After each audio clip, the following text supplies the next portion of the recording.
In December of 1944, in an issue of The Atlantic, Raymond Chandler once wrote, "The detective story, even in its most conventional form, is difficult to write well. Good specimens of the art are much rarer than good serious novels. Second-rate items outlast most of the high-velocity fiction, and a great many that should never have been born simply refuse to die at all. They are as durable as the statues in public parks, and just about as dull." The same is also true, if not doubly so, of the video game movie. Film adaptations of video games first emerged on the scene with the delirious Super Mario Bros. In 1993. Since then, we've had more than 30 years of video game movies, from Street Fighter in 1994, Mortal Kombat in 95, the Silent Hill movies, the Resident Evil series, Tomb Raider, and on and on. Much like the detective novels of the first half of the 20th century, there is a perception that the video game movie is lesser than. A pulpy concoction reliant on familiar ideas to drum up the excitement of teenage boys, thrilled by the conceptual power fantasy of their favourite characters. In the 1920s and 30s, that was Sam Spade, Philip Marlowe, and the Continental Op. In the 90s, it was Bob Hoskins' incredible performance as Mario. In the 2000s, it was Angelina Jolie as Lara Croft. And now, of course, it's Chris Pratt as Mario. Perhaps it was not a surprise then when in July of 2016, the Pokémon Company and Legendary Pictures announced the arrival of their new motion picture titled Pokémon Detective Pikachu, a neo-noir-inspired hard-boiled story about a gumshoe rat with electrical powers. Despite the Pokémon Company having great success making animated movies about their protagonist Ash Ketchum, director Rob Letterman said of the project, "They've already made many, many movies of Ash, and they came to Legendary with this idea of using a new character. So when I came on board, I was pitched this character of Detective Pikachu, and I fell in love with the story behind it." And with this thrilling rallying cry of auteurist bravura, pre-production on the movie began. But no shallow cash grab on billion-dollar intellectual property would be complete without the star. In the film adaptations of detective novels, actors like Humphrey Bogart, Fred McMurray, and William Powell oozed sexuality and danger. These guys were as quick to shoot you with a snub nose as they were to hit you with a quick-witted retort. But this was 2016. Sexuality in film died years ago, and the idea of a smoking yellow rodent throwing barbs at a leggy blonde isn't the sort of thing that inspires investors to cough up $150 million US. So what they needed was a guy who oozed advertising, a guy whose very smile says multinational telecom merger, football club owner, aviation gym salesman, Ryan Reynolds. But even armed with the 45 of Reynolds and the friction matches of corporate IP, writers Benji Sammet and Dan Hernandez, among others, still had their greatest mystery yet to solve. How do you make a video game movie that doesn't stink? And more importantly, cui bono? Who benefits? Does the mining of video games for children as cinema really benefit the writers? Does it benefit Reynolds or even young star Justice Smith? Or does the real true benefit of this corporate synergy go all the way to the top? This is Detective Pikachu. Welcome to Supporting Cast, the show about the undersung heroes of the cinema industry. You may not know their names, but you will recognize their work. With me, as always, are my co-hosts Lincoln Charles Vickery. Okay, hello. How are we? Seamus Patrick McCart Quinn. Lovely to see you. Charlie Rose Davenport. You were actually close. Oh, shit. It's Ruth.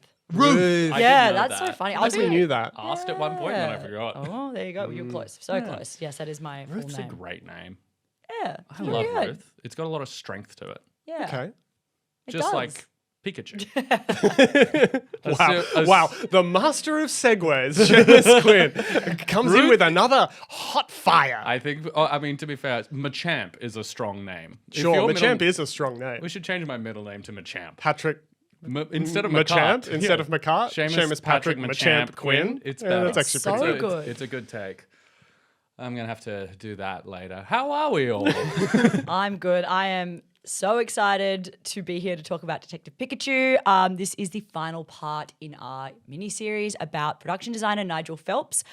Previous episodes include Batman, the 1989 version of Batman. Is it 89? Yeah. Yep. That is Batman that. That is 89. that for sure. We got Troy. We also have got Judge Dredd, 1995's Judge Dredd. So we've got a bit of a fun kind of array of different action movies throughout the eras, I would say. And it's really fun when we wanted to do this because it kind of really rounds out just the kind of the evolution of cinema and CG and the kind of idea of like how technology enhances and like it goes hand in hand with production design. And this one, you know, we've got I'd say this generation's Who Framed Roger Rabbit. You think Detective Pikachu is this generation's Who Framed Roger Rabbit? I think they were trying to do that. Sure, okay, yeah. Was it successful? Absolutely. Yeah. No. I would say that would be the Space Jam movie, the most recent one that everybody loves. Space Jam: A New Legacy. Yes, thank you. With Algae Rhythm? with Algae Rhythm Yeah. in the lead. Did people like that? No. Oh, okay. I was like, You'll be shocked to hear that people hated that That movie with a movie is- passion. did anyone like the original Space Jam or was I just a child? Well, I love that movie.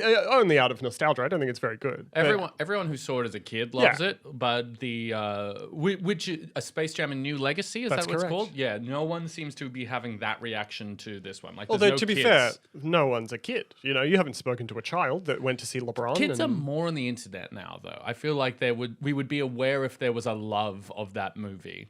Like, I think we're on permeating very Instagram. different internets. Well, you know? I've watched a lot of Pokemon stuff. That's true. You do. You are on a lot of children's internet. Unfortunately, I probably would have that information come to me.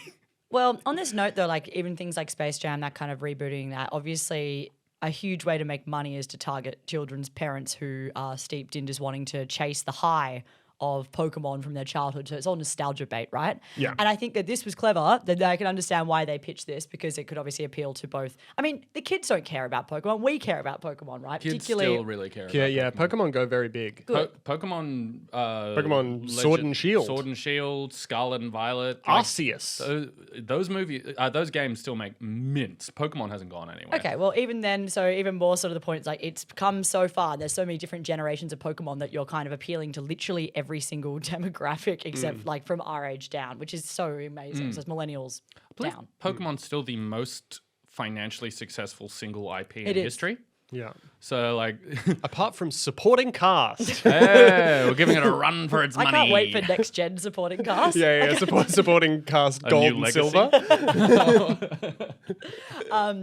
But I want to say that Nigel Phelps has been such a fun one to do because Yeah. we've got to talk about lots of great action films, and there's just so much. Like, and we were just saying before, have we made a horrible mistake? There's just so many incredible films to talk about. Yeah. But this one seemed fun for us because we wanted to talk about how they made this work. Because I actually think the strongest part of this movie is Nigel Phelps' work on it. The Yeah, production I think the design production and the design's really CG. good. I think the two things that really sing in this movie are the designs of the Pokemon, which are generally quite good, and like Ryme City itself. Yeah. Absolutely. They're the two things that work. in the They movie. work And very if you well. want a guy to make a futuristic city that looks good, you know who you call? Who you go going to- to call?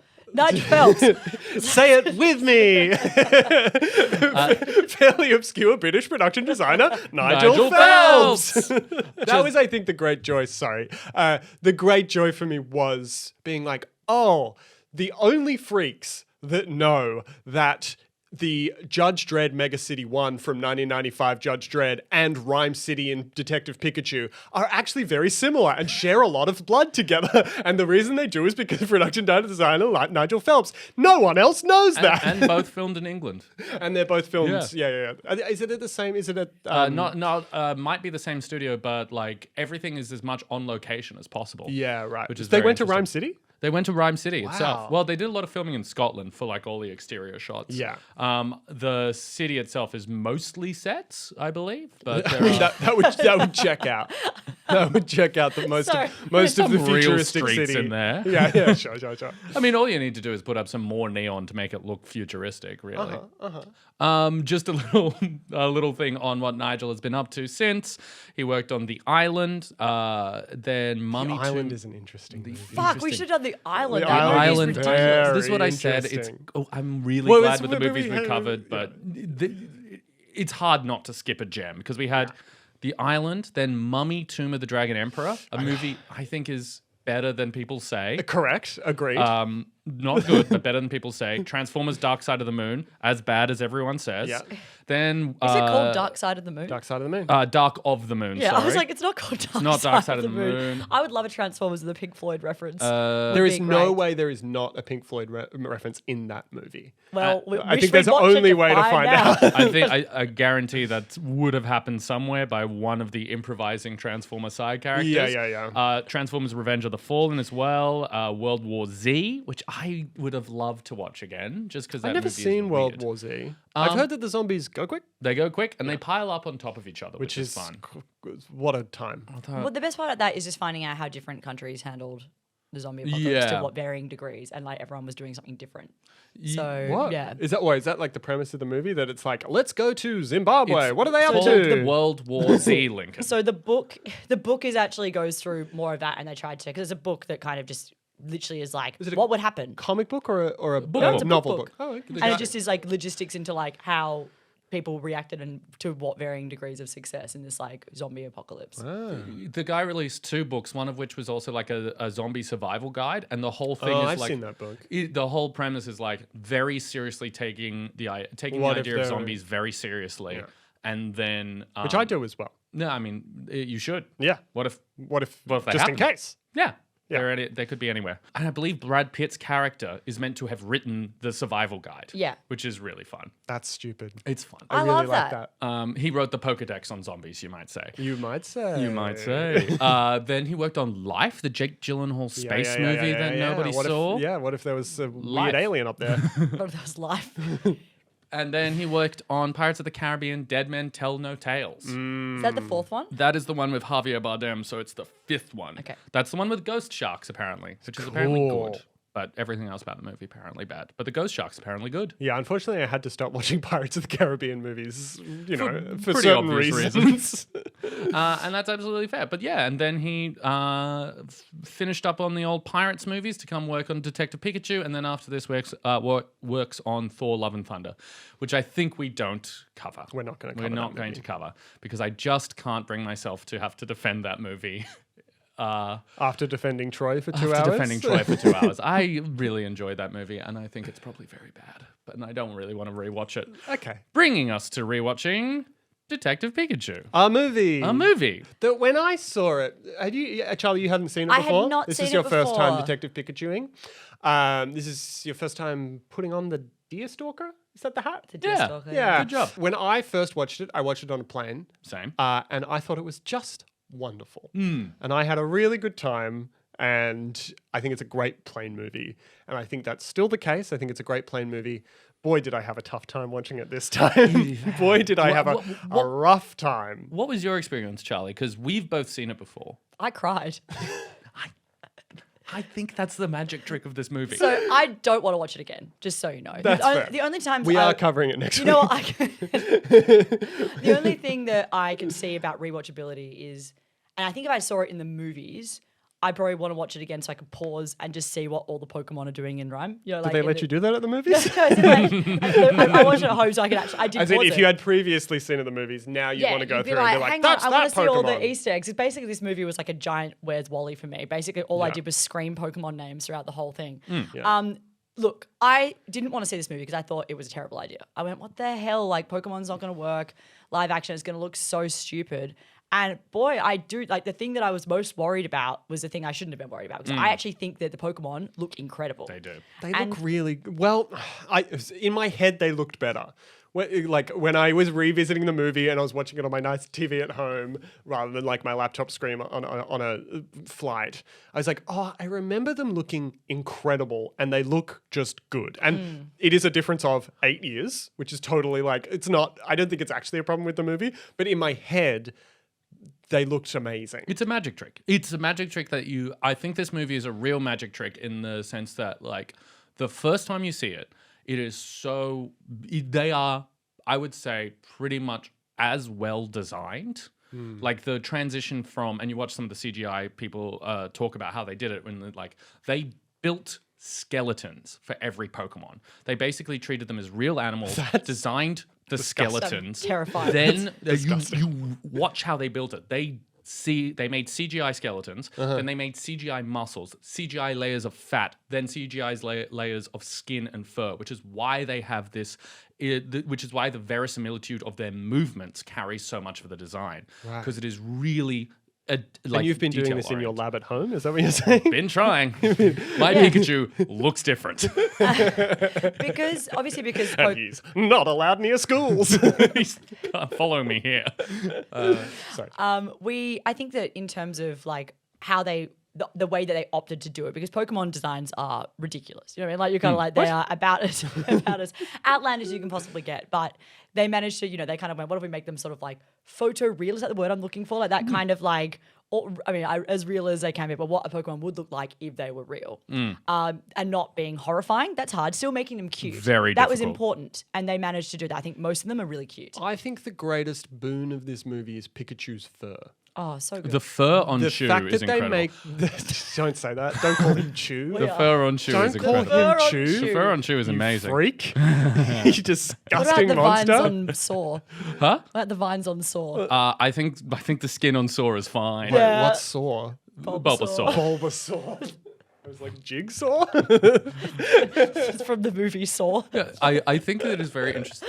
It is very interesting to read what the Pokemon company's demands for this movie were. Sure. When it came to the digital designers, and it was. I think it's funny that it sounds so simple, but it's actually very important for why this movie worked. Is that they were like, they all have to look cute. They can't look gross. Yeah. And I hear like some of the CGI guys being like, I don't know, I really want to like make him look a bit creepy. Yeah, I And think Mr. Mime should look like a little freak. talking about Mr. Mime is really interesting. They talked about designing Mr. Mime because, like, for Bulbasaur, for example, which we'll talk about later, they based his movements and his designs off bulldog puppies. Like, they wanted to get that, like, that sort I of... don't know why everything you're saying is really making me uncomfortable. There's just a it bunch of sounds people like- being like, oh, I've got to make Bulbasaur look like a puppy. Oh. Because I don't know why. Because I told you that they looked at the flesh of all of these Pokemon, which is, hey... Which is, to be fair, a good artistic choice, and I understand why they did it. It just makes me uncomfortable, part and I of- think they should be in prison. Every part of the hot dog. So they did stuff like that where they would like always have an animal base. Lemurs and marmosets were the base for Pikachu's movements, all these different things. But for Mr. Mime, they were like, we can't base him on a human. If we base him on a human, we're fucked. That's going to get into immediate uncanny territory.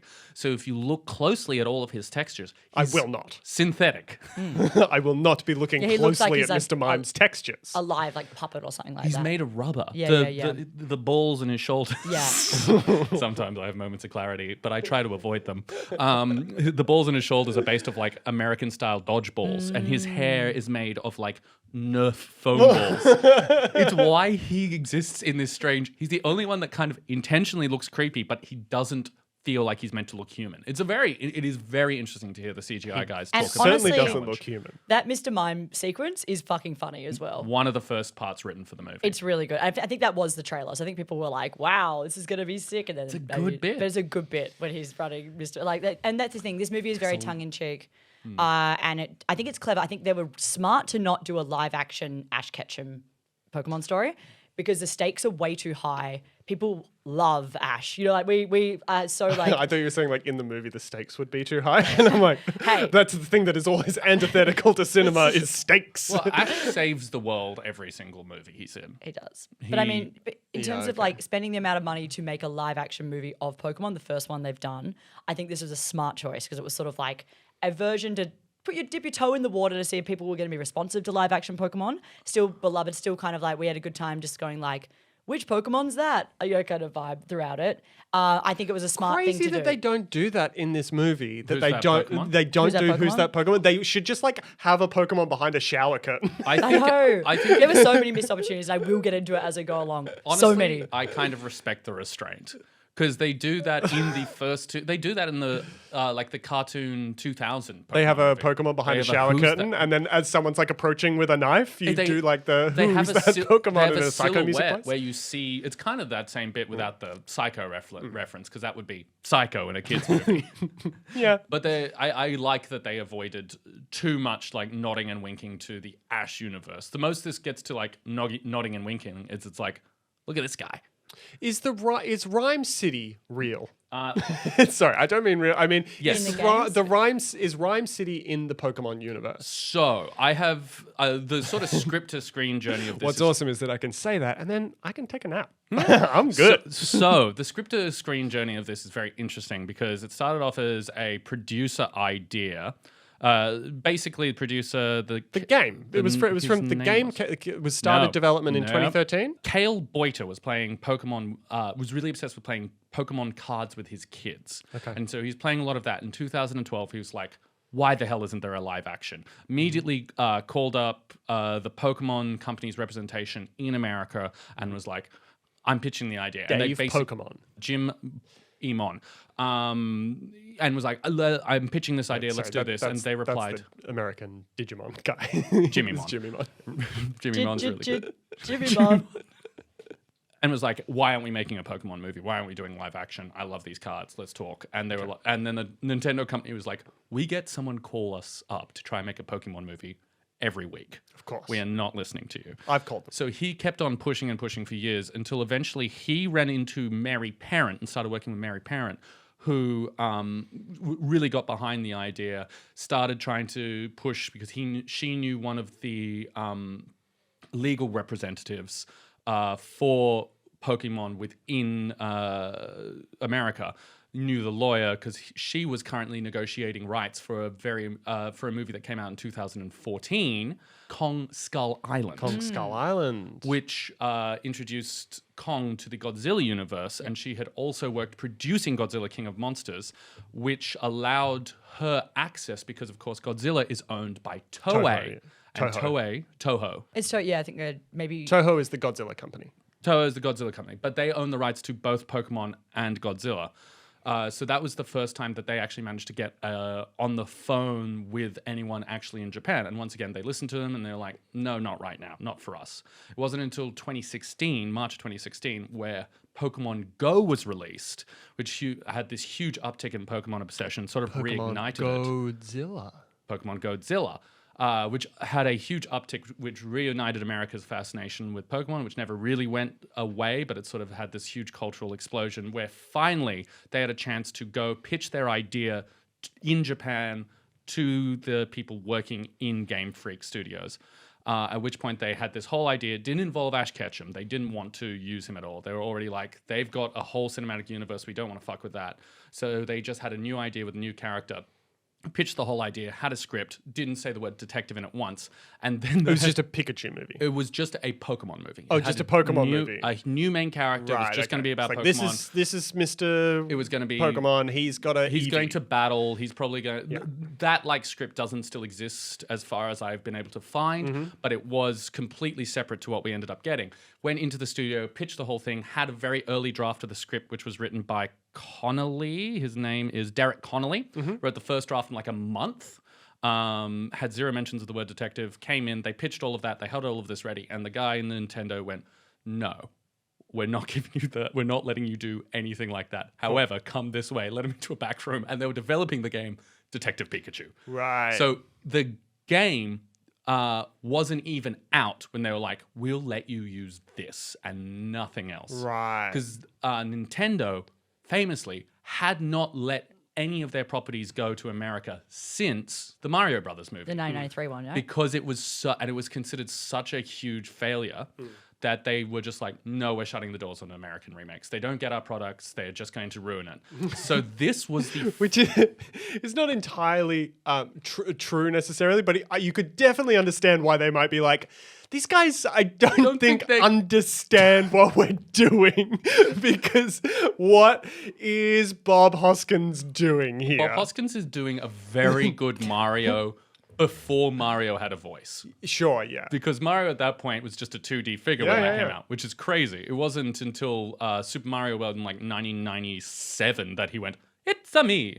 Before that, he was always characterized as a weird New Yorker in all the Mario cartoons. No. I understand all this, but I can see if you are Nintendo looking at Bob Hoskins being like, that's not what we pictured. That's not the vibe that we had. It was interesting, though, that the next one that they did release was, again, a Super Mario Brothers movie, the animated one. Yeah. Detective Pikachu was kind of testing the waters. Yeah. It was like, can we trust them with anything? They were very... They were very tight-gripped on the... This wasn't Illumination, because it's Legendary, and Legendary is its own animation studio. Yeah. Yeah, they had a very tight grip on the production from start to finish. Most plot changes had to be run past them. They were very specific about all the Pokemon designs. It was very, like, closely knit with Game Freak and Nintendo all the way to the finished product. Which I think, considering normally when a studio has that tighter grip on what is being made, that usually ruins a movie or often hurts it. I think, in all honesty, this is probably the best version of this product that could have come out. Potentially, yeah. I do think it's slightly different because, again, correct me if I'm wrong, and I might be, but the guy who invented Pokemon is the CEO of the Pokemon company still to this day. Is Sakahara? I can't remember his name. But I believe he is still the guy that's in charge of the Pokemon company. Obviously, there's now a lot more people, and I'm sure he has shareholders and all of that stuff. But he's still a guy that is kind of running everything. He still gets producer credit on every single Pokemon game. That's slightly different, I think. Satoshi Tajiri? Yeah, that's his name, Tajiri. Yeah, Silver. but he's still involved in the still company. I'm not active, saying he's yes. designing every game, Yes, but yes. it's like the guy that active. invented the thing because he was a guy that looked at bugs when he was a child. Is something that I looked up about him. Is the guy that's now making money decisions in 2012 or whatever about Detective Pikachu. Yeah, you he's know what I mean? still And an I think executive that's producer very to this different. day. That's very, very different to David Zaslav or whatever having his hands all over, whatever Warner Brothers picture is coming out. You know what I mean? You're 100% right. And he's credited as an exec producer on Pikachu. Exactly. Yeah, completely true. And I think, it's like having the creative mind who has obviously dedicated his life to Pokemon be involved in the Pokemon movie. Makes sense. It makes a lot more sense than, some random Who worked their way up the who ladder. worked their way up the ladder who is actually interested in bonds, getting involved in whatever, DC picture. And I also think the thing that works for this movie that did not work in the Super Mario's movie is that the distance between the product being created and the product being turned into a movie is 20 years. So rather than Super Mario the movie first one, came out, and then these are the directors of the Super Mario movies weren't video game fans necessarily, and they weren't Mario fans. They had this crazy idea and they wanted to do very much their own thing with this IP. Where these guys, Dan Hernandez and Benny Sammet, who are Benji Sammet, were the huge Pokemon fans from the get-go. They grew up on it, in a way that I think really shows in how they use the Pokemon. There are other Letterman and Derek Connolly are both credited as screenwriters. There's a lot of writers. There was a very short time that Alex Hirsch, the creator of Gravity Falls, was meant to work on this script. My only real sad thing about how this movie turned out is that it wasn't Alex Hirsch. It's the same thing, though. I can see if you are Nintendo or the Pokemon company looking at Gravity Falls and Alex Hirsch's work and being like, I don't think that's going to fit here. So I kind of get I get why they wouldn't do that, even though, I would love to see that too.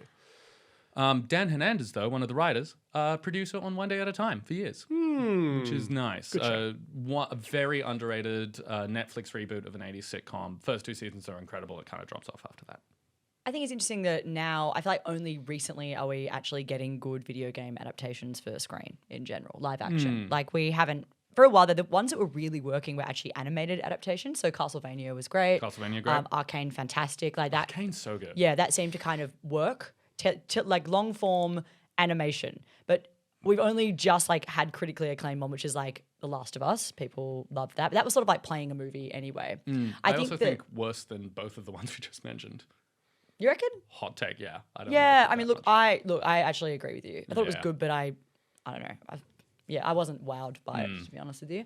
But I think in terms of everything else, it's probably comes down to people maybe, and I could be wrong, but I think people are taking video games in general more seriously now than they used to be. So people are treating them with the respect and the love of the IP, whereas before it just seemed like people in Hollywood didn't understand that games could be taken seriously. So they would just be we'll just slap the title on it and have a vague Resident Evil or that kind of stuff is just very... I don't know which way's better is my hot take. Really? It's whether I want people to be beholden to IP. I think actually probably it's bad that they are. I think it depends. I think there's love of the content in a way, and I think that's what makes a difference. If you watched, say, Arcane, sure, you'd be I would never do such a thing. I know you wouldn't. That's why I'm mad. But I think this is why this works. This movie, to a certain extent, because they didn't do Ash Ketchum's story. They didn't do that. They weren't, and people weren't they kind of went, here's a world, we're taking an entirely new thing. We're going to have little cute little Easter eggs, and we've got this property, and we're just going to have an entirely new story with it. And I think that's okay. And it is a Pokemon story. Exactly. It's more than an Ash story. It's barely a Justice Smith story. It's a Pokemon story. I think that is the thing that makes this the magic trick of it. The first time you see it, the Pokemon are the stars. You feel suddenly, oh my god, this is so wonderful to be in this world. I've always pictured these guys like this in the real life. And I do think, because I also didn't enjoy it as much on a rewatch, not nearly as much, but I don't think that makes it a bad movie any more than, say, The Sixth Sense isn't as good if you already know the twist necessarily. Bad Okay, sure. example. Saw 1. Saw rips though. It's Saw's also still a bad good, example. but Saw's still good, but not as good if you already know the twist. Like I disagree because that's good on a rewatch because you're like, let me just try and I now know what's happened, so Yeah. I want to see. And you're how watching it the guy on worked. the floor the whole time. So apologies, Yeah. spoilers for Saw. Just two bad examples. I know what you mean. I think know you're what you probably mean. right. Yeah, okay. Just two bad examples. It's bad Sixth rewatching. Sense, I had kind that of a masterpiece. I had- Saw, kind of a I masterpiece. had that experience rewatching Saw more than you did. Sure, Recently, I did rewatch it, and I was like, man, I just wish I didn't know because it just didn't ring as much as I'd hoped. But I that's guess. I hate that movie. Saw You hate 1? Saw? Yeah. Fair. I had a hot take when I was young. I was like, I made a joke to my friend at a sleepover watching. I was like, wouldn't it be funny if he was the guy on the floor? And then it was. And I went, Right. I just ruined And it. therefore the movie is bad. I went, this is a terrible movie. I predicted it. Anyway, That movie's so I was good. also a child. I should rewatch it as an adult. Yeah, have another go. Give Saw another chance. Give Saw another Give chance. Saw another chance. Yeah, good movie, but I think it is not as good if you know the twist. Sure. I think I just want to talk about some of the casting choices of this film. Justice Smith, really good in this movie, I think. I have a hot take. I think he's they're good giving as it a well. go. They're great. I think one of the hardest things to do is act against nothing, and it is what he is asked to do for The entire fucking 98 minutes or however long this movie is. And I think he does a really good job. I think he's really good. I think he's really good in it as well. I think it's a really hard role, and I think you could have easily been just so annoying in that role, and I think he did a great job. I think he's pretty good, but the start of this movie has him and Karen Sony. And if you don't know who Karen Sony is, maybe pronouncing his last name. He is Blunt talk. He's in Blunt Talk, an incredibly underrated TV series starring Patrick Stewart. He's also plays the Spider-Man from New Bangladesh in Into the Spider-Verse. He's an extremely underrated actor. And as soon as he left, I was like, man, I wish it was him. All right, swap those two. Swap those I roles. do love Karen Sony as well. I think Karen Sony would just bring a little bit more life and charisma to the lead in a way that I think would make this movie more rewatchable. Yeah, I think Justice Smith, I don't disagree, but the reason it's Justice Smith is because no one else can make jokes except for Ryan Reynolds in this movie. And that is a shame. Yeah, maybe you're right. So, speaking of the casting of Ryan Reynolds as the voice of Pikachu, Detective Pikachu, I want to read some alternate casting because these are people who were considered. Danny DeVito. Yeah. He was long rumored, is that right? Yeah. There was a huge fan movement to cast him. Yes. But Which was also, without even reading that, is what I was thinking through the whole movie. I was like, why didn't they get DeVito? He would be perfect. The twist would have been so funny when he walks out at the end. If it was The Danny twist is also, I think, the curse of the DeVito. movie. The twist, I think, is bad. I think this it's movie actively bad. would be so much better if Pikachu didn't speak. Honestly, I genuinely think Pikachu shouldn't be able to speak. A great take. a great page one rewrite. I fucking hate. But like, you know, they'd harp on And about. so it's like all this like Buster Keaton stuff of like He's- Pikachu like adjusting his hat and poking at stuff with his tail. And also- Hang on. Yeah, you're right. Yeah, I think so. And also, I think that they go on and on about like them being able to feel connection and understand your Pokemon if you Yeah. have that connection. I was like, I think it should be that, You're right. and it would have been better. You get some of the Pixar guys on to give him a Wally personality. Give Pikachu a cigarette. He could do so much business. He's like lighting matches. He's lighting I the like thing. how one take is doable, one is illegal. Yeah, Nintendo are like, It's "We not pulled the illegal to funding." give Pikachu a cigarette. That would be They that would would not be fully able be to do it. advertising. Okay, it's Pokemon- not illegal, is The what I'm Pokemon saying. company are already they're It would suing be- us you for would even get saying sued that. immediately. If it's We illegal got sued. to give Pikachu a cigarette, fucking lock It me up. should actually be Lock illegal. me up. He's a minor. Is Pikachu a minor He's necessarily? a dad. He's Justice Smith's dad. We don't know how old Pikachu is. Pikachu refuses to evolve in a lot of the Pikachu circumstances. can't smoke. The country is ruined. I like the idea that the Ryme, I like, country of Ryme City. I like Rhyme the idea City of is evolution. over. It's like Pikachu can't smoke, but Raichu, yeah, sure. Raichu you're has of emphysema. age. Like, you're of age now. You've evolved. Raichu. Other Coughing and choices wheezing. for Pikachu include Dwayne Johnson. Terrible. That would be very bad. That would be worse. Yeah. Mark Wahlberg. That's Worse. unsurprising. No, whatever. Worse. Well, don't care. And this one is just wild to me. Hugh Jackman. Good. Interesting. Kind Just the same as Reynolds in my head. Hugh's got a bit more pathos to it, and he's more of a dad. Dad. Yeah. I they would really believe him tried as to a make. dad And more. Hugh's just a better actor, I think. Yep. Yeah. So apparently there was the Wikipedia of this says there was an intense session of reading and testing actresses opposite Justice Smith to get the role. Catherine Newton's The role. Catherine Newton role, and I was like, I love the idea they were like intense, like chemistry Intense tests chemistry. for this, like, I really do. and she beat out Natalia Dyer, who is from Stranger Things, Haley Lou Richardson from White Lotus, and Catherine Langford from 13 Reasons Why. Yeah, Stranger right. Things. They were just the girls for a little while. It was just those Those four. four. Yeah. Catherine Newton, who I don't love that much as an actor recently. What else has But, she been in recently? Ant-Man, it was not a good time. Oh, she's the daughter in yeah. Ant-Man. That, to be And fair, not her fault, not Yeah, her she fault. bears no guilt. I was going to say, Yeah. I think she's actually pretty good, and she does the cartoonish thing well. And what I like about this movie is She's they do... colossal or whatever. What's the girl's name? The girl that turns big. I have her Giant Marvel Snap. lady. Let me just Giant load up my Marvel lady. Snap real quick. And play The lady a that couple turns tall. games. But the huge problem with that movie, she turns Huge tall problem? in Quantumania, and so she's like less than an atom. Yeah. And you're like, aren't you supposed to be huge? Yeah. You can just crush all these fools. Stature. Stature, that's her name. Yeah, I think they have a lot of fun. You know, it is a kids' movie do at the have a lot end, of fun. and the Neo. Sorry. No, They have a lot of fun over there in fucking Hollywood. They have a lot of fun. Hollywood, with, like, more like. the kidifying of noir. You know, so it's sort of like the doing like things that would be like a cigarette, but it's not. It's Will like you be something shocked else. to hear that I don't like the kidifying of noir in this movie? Would that shock and terrify you guys if I said, hey, I actually think they should have just gone so much harder with it? I agree. They need to kidify it. They but do. I wish this was much more of a gumshoe story. They Your start with it and they just let go of it entirely. Yeah. Your They take that this start should with be it. R-rated is so it's not. it's so Reddit. No, I agree that It's not my take. Where's Charizard's dick? okay, hang on. but no, I agree with you. I think that I guess Charizard would have a cloaca, right? He would have an internal genitalia, but cloaca doesn't replace a penis. Oh no, because you do breed them, don't you? You do. Oh boy, do you. They Yeah, are very shit. and it is fascinating who can breed with who. Yeah, right. I believe one of the best ones is that Whalelord can breed with. You can't just say the word Whalelord out loud. That's know Pokemon. Whalelord. He's Whalelord. He's big. huge You whale know, Pokemon. picture him and you've got him. He What looks generation is Whalelord? 3. You've played What's 3. that? Is that Emerald? Yeah. I've only played Emerald with you. Yeah. That sounds sadder Grow than up. it is. We're adults. Yeah. Yeah. This is our Moby Dick, you know. I like Whalelord is our Moby Dick. I mean, emotionally for me a little bit. His stats just don't line up to his stature.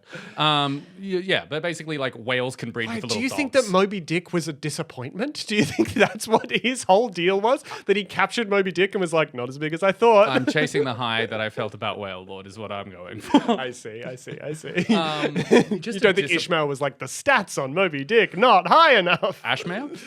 Ishmael. Ashmail. Oh, I see what you're There we doing. go. Ashman.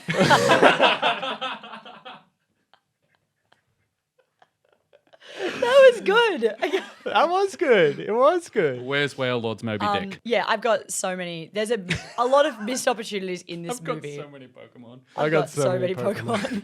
Well, no, should we start? You know that I was the kind of Pokemon trainer who leveled up one Pokemon and then was completely fucked when they died and was terrible. Like I'd have like an unbeatable Gengar, and then I would have like a Rattata like fucking next. Bad in my- team. No team vibes. Yeah, no, I wasn't very good One at that. hero, no team. Yeah, Well- I feel like you'd play the opposite. You'd have a very balanced team. Of course. And I'd just be like, I'm putting all my eggs in this basket and I don't care what you say. Should we talk about our first encounters with Pokemon? First game, starter, just get all that clickbait out of the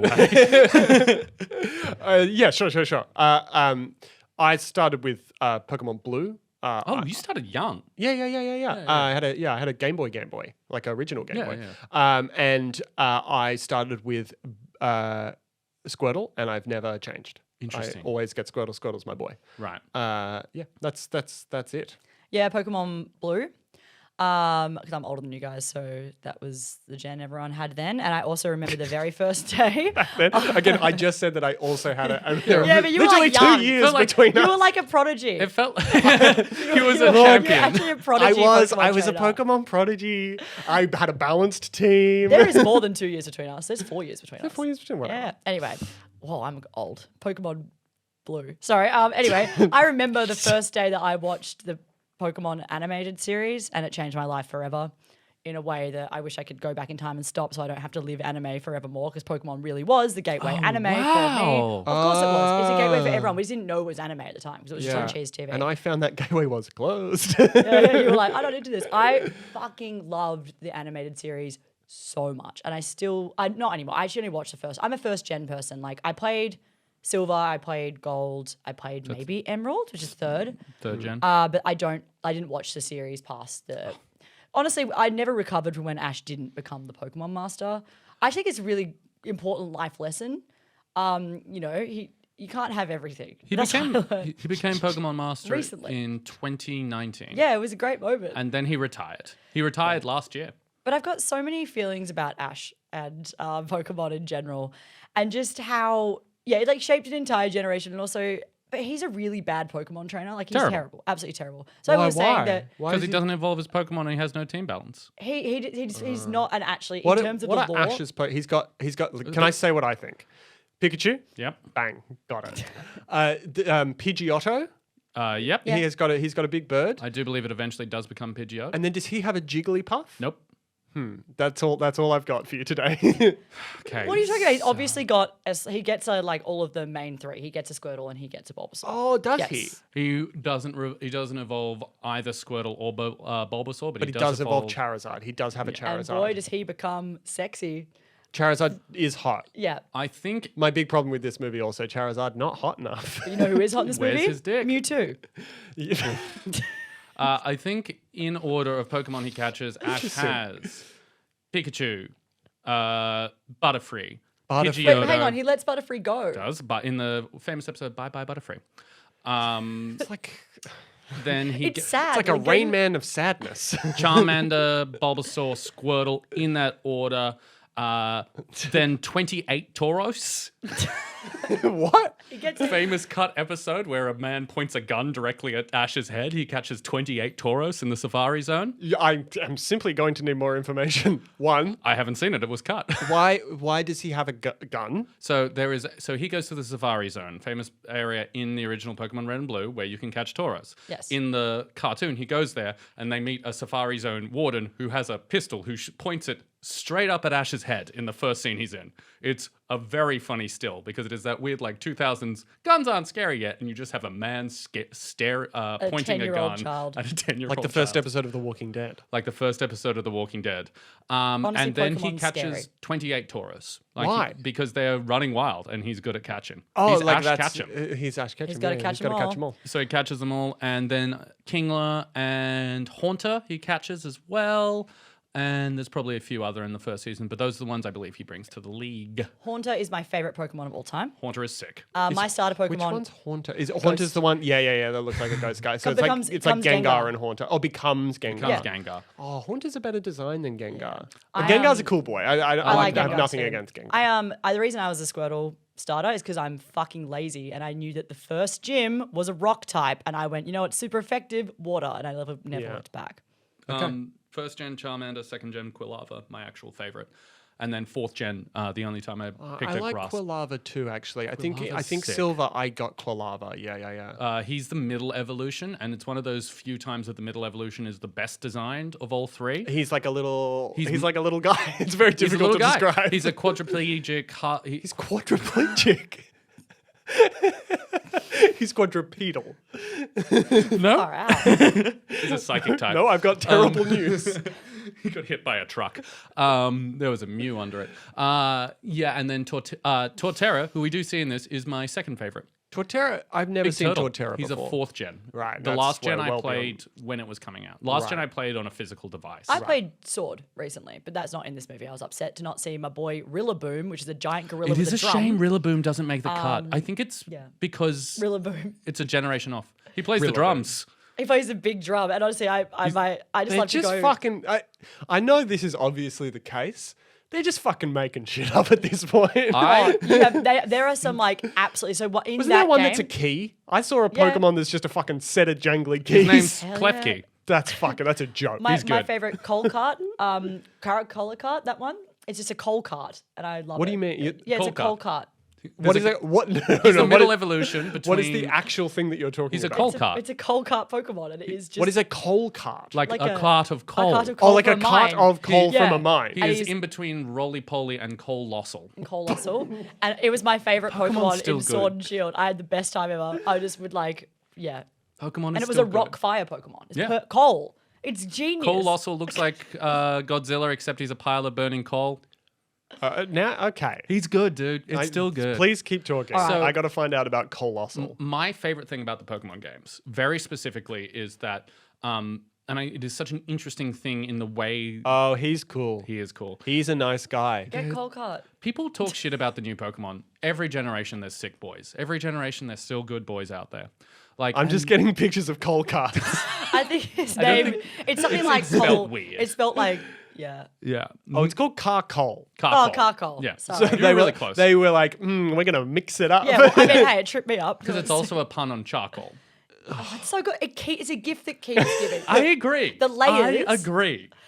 Oh my god! But yeah, Ash, bad Pokemon trainer in Bad terms of Pokemon the trainer. rules of the law, and that's Carcol why is a cool I feel like guy. if Yes. we can- He just floats. He doesn't have wheels. He has like little floating rocks. Yeah. Well, I guess they're legs. Yeah. They're like rock legs. Look at Roly Poly, the preview. Roly Coly. Roly-Poly. It's a good name. So the thing Roly-Poly. about Pokemon that I think is very interesting in terms of video game design is that the core.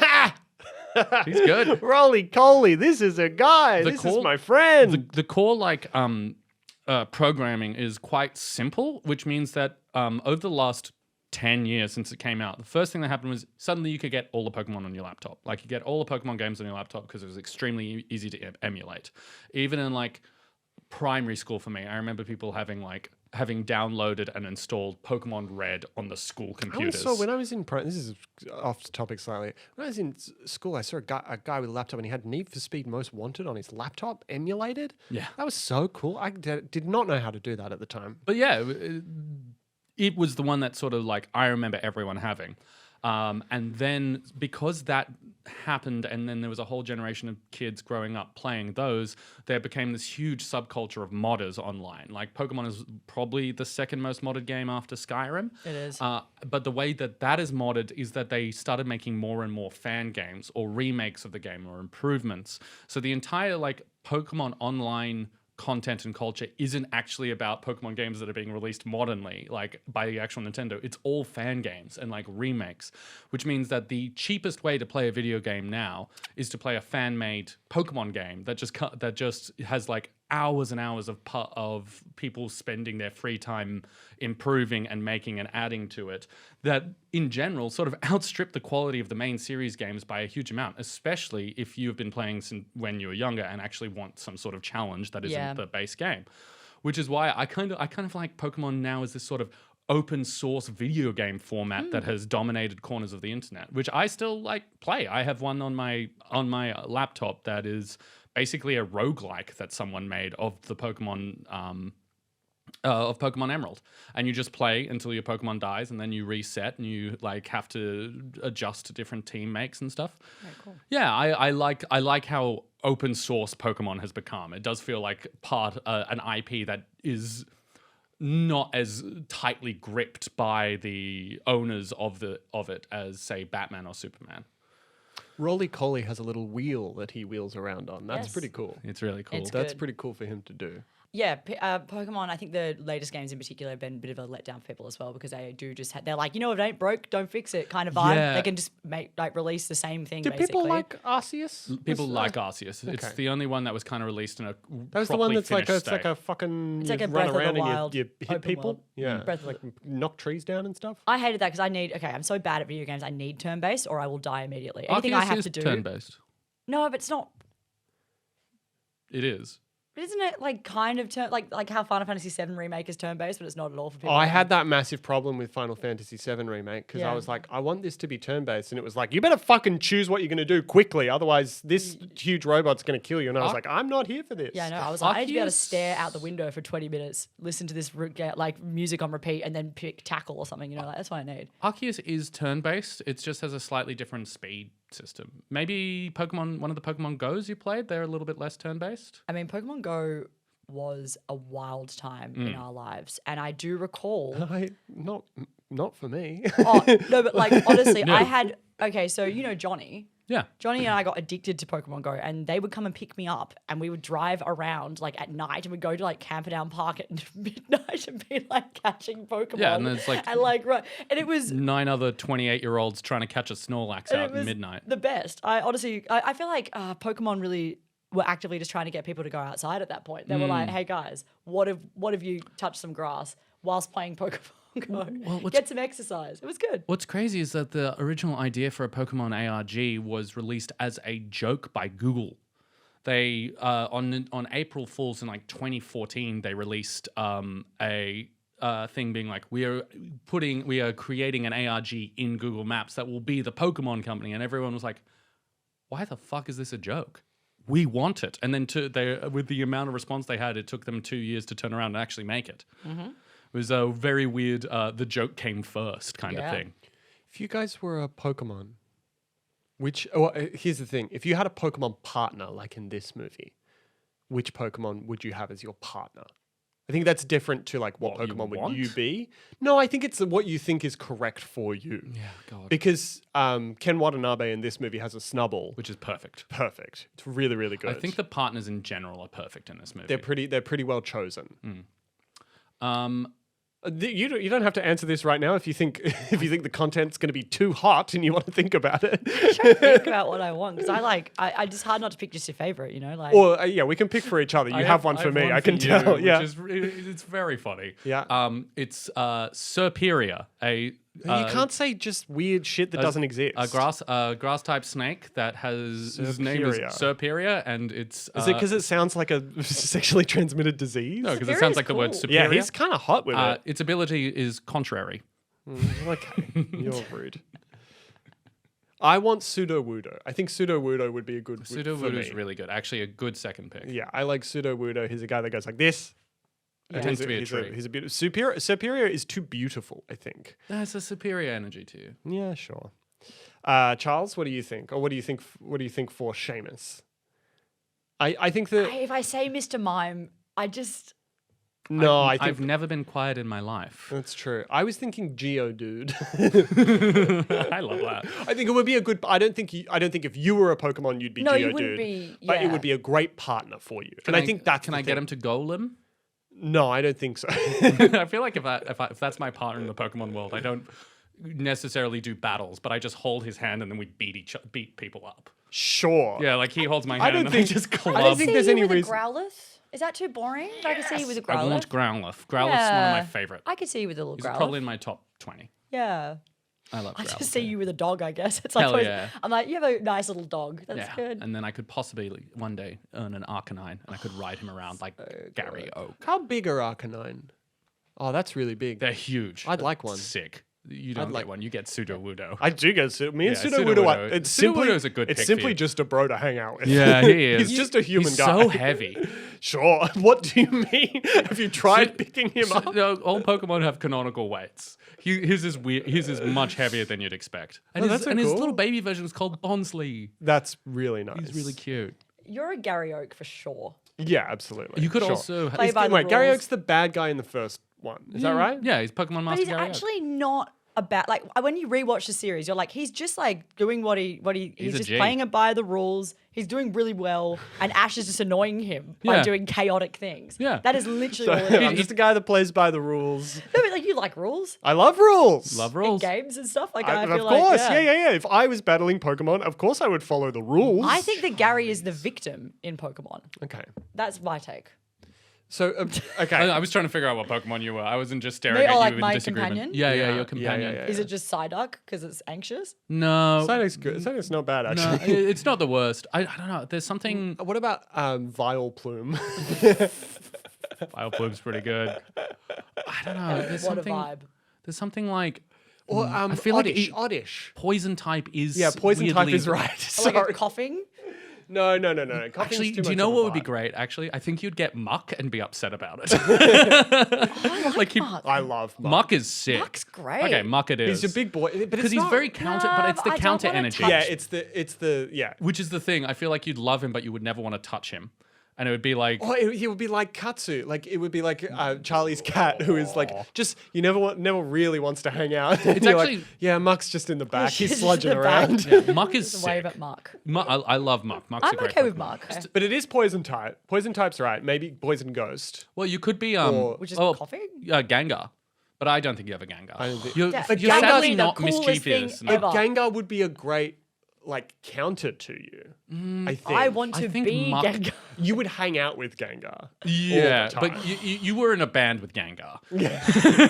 And there was some problematic stuff. He said some things on Yeah. the internet that we've all had to Oh, distance man. ourselves from.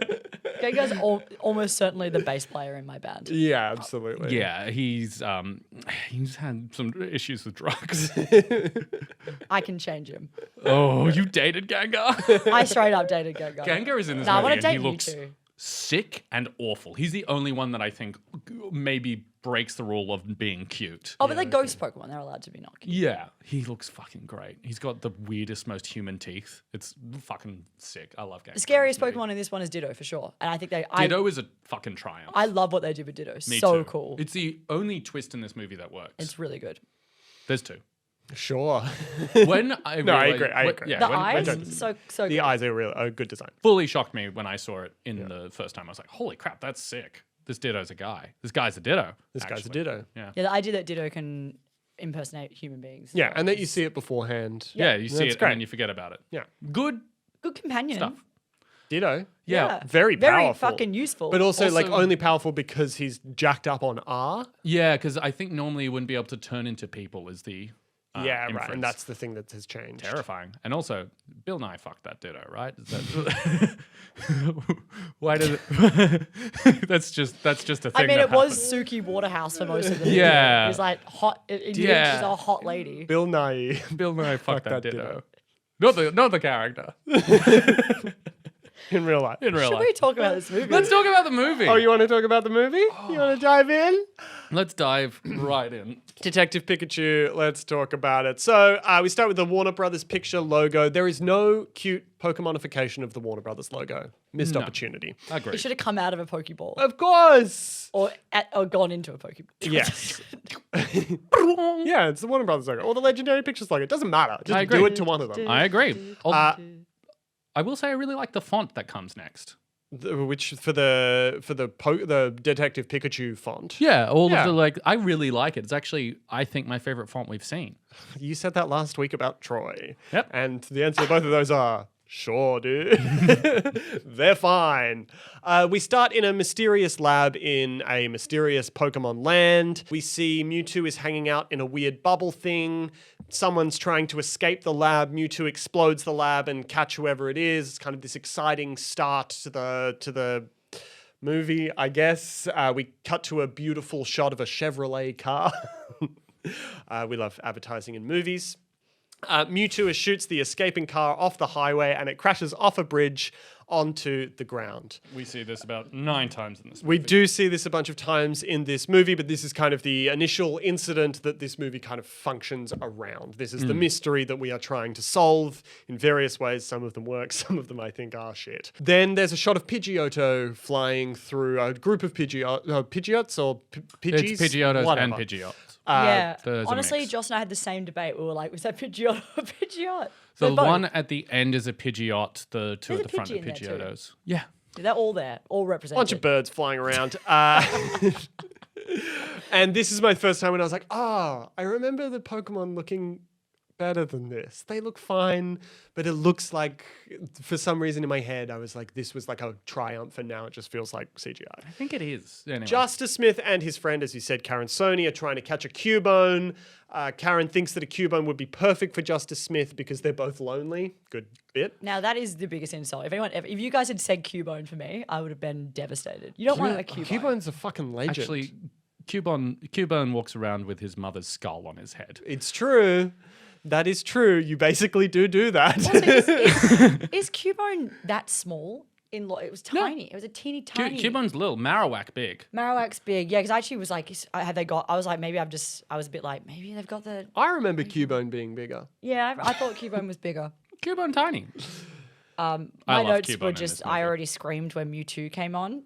Yep. this movie was made for me. And then honestly, the rest of my notes are literally just Pokemon names. Great. Most of my notes are the same, but I do have some things. So Justice Smith has a bit of an arrested development thing going on. He's working at an insurance firm. He gets a call from the Prime City Police Department. There's been an accident. He realizes his dad has died. That's who was in the car. We find out later, but just to establish that. There's a call to adventure. Justice Smith goes to Ryme City.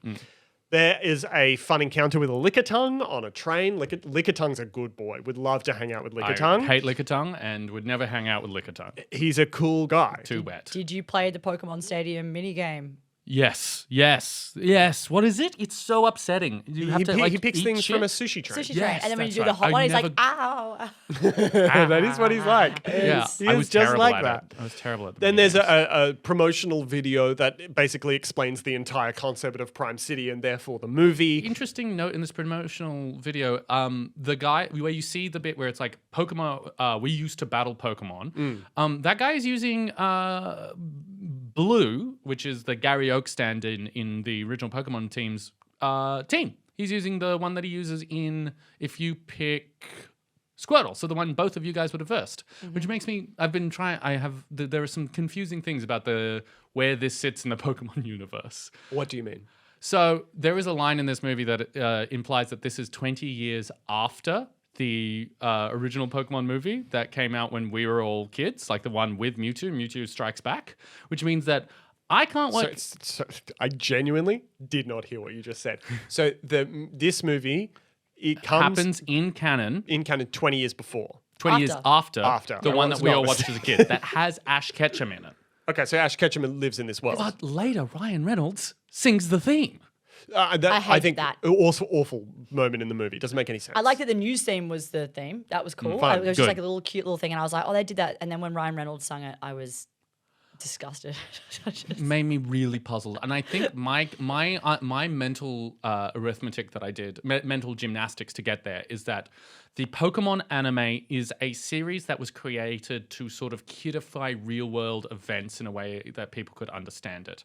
It's historical fiction, and that is what the movie is, but there's a more realistic version of it that happened in this world as well that just happens to be identical to the one we've watched. It's like a retelling of the hero of Ash Ketchum. Exactly. And it's like they've made stories about him. He's like a war hero at this point. That's what I think it is. Yeah, I think cool. that I like is that. how this fits together. so is that's that what the- trainer at the start, was he meant to be Ash or meant to be Gary? He's meant to be Gary Right. because he's using Gyarados and Arcanine. Of course. And no, he's not using Executive. They definitely wouldn't have been allowed to use Ash. They wouldn't have been able to, like, they would have been No, Gary, like but a subtle hint of Gary. I think that's what that is. I think Yeah. that's him as the Pokemon champion. Yeah.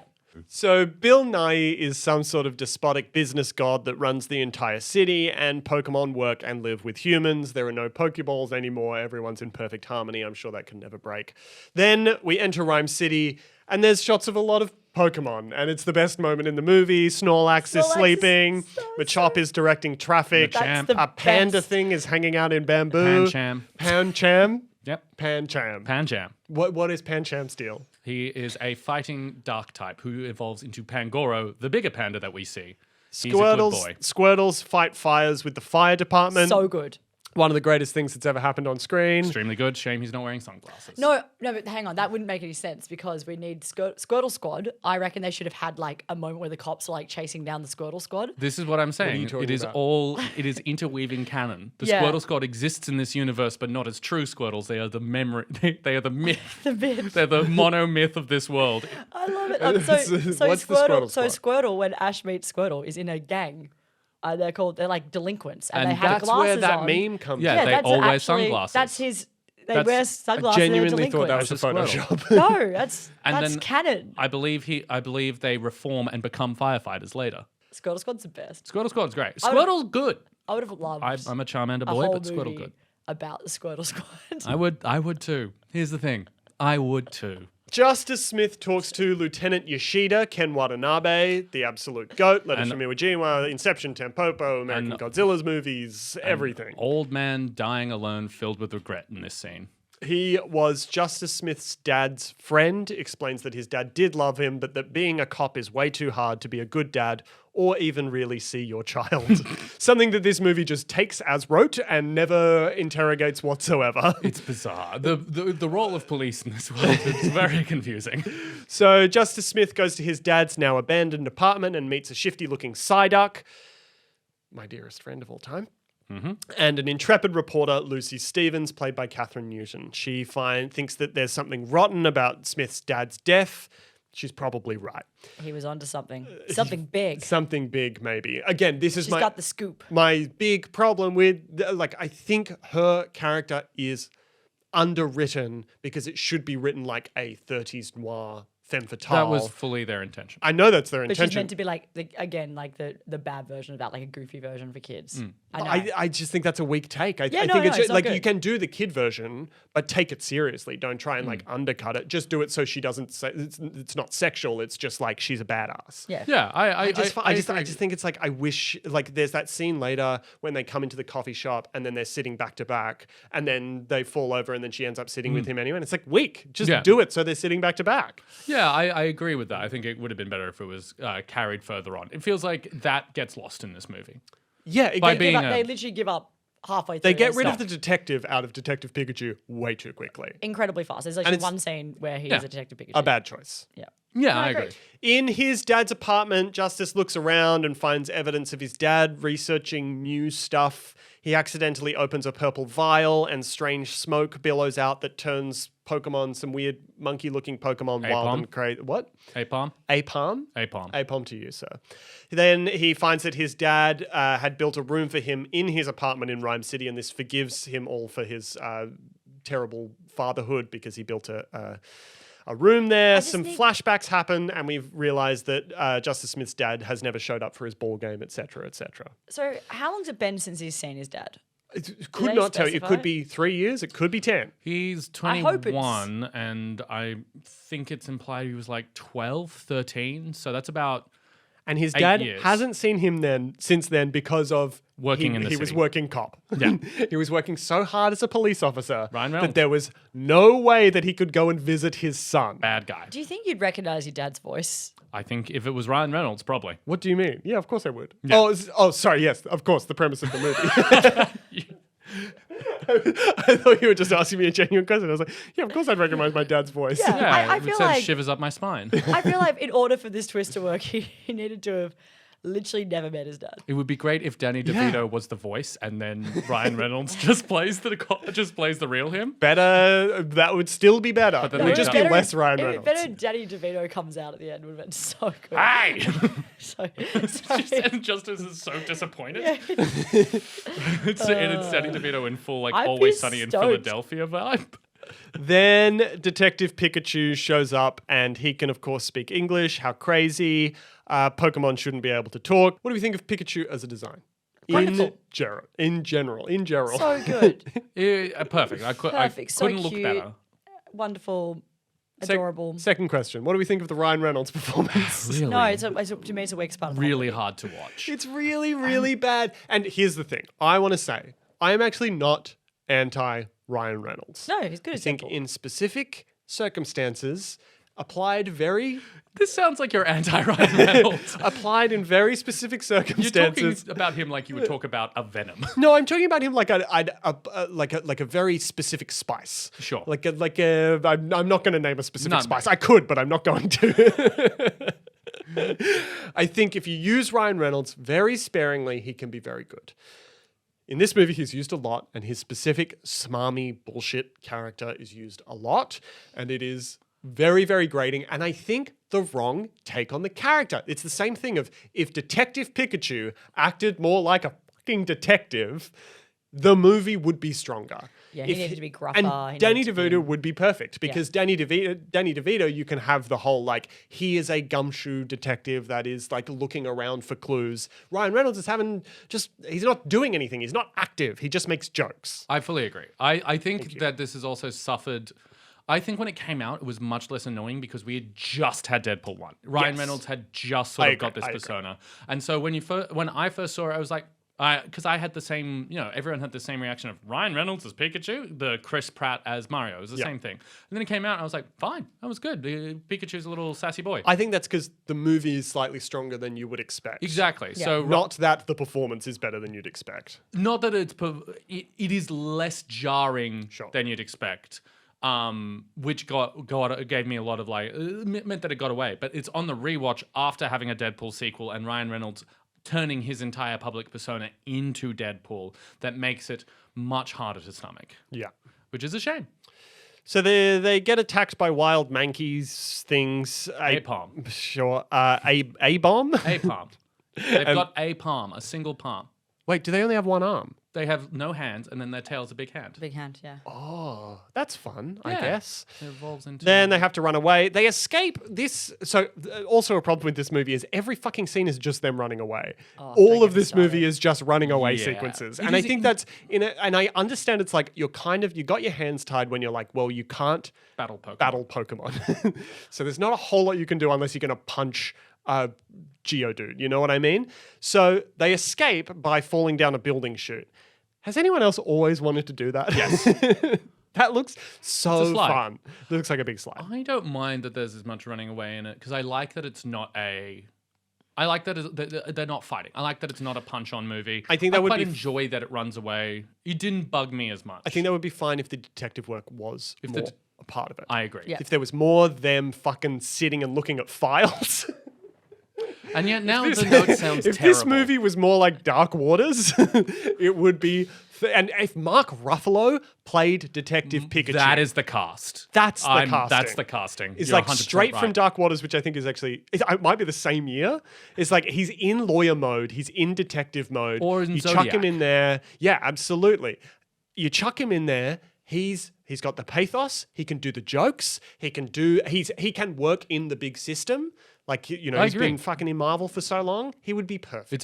That is a great fit. Just thought of Really it there. good casting. So- I don't think Pikachu should speak though. That's my other thing. I agree, I also agree with that. It would be fun if, but No, it's either but I no think you one still or get Pik- Mark Ruffalo. Yeah.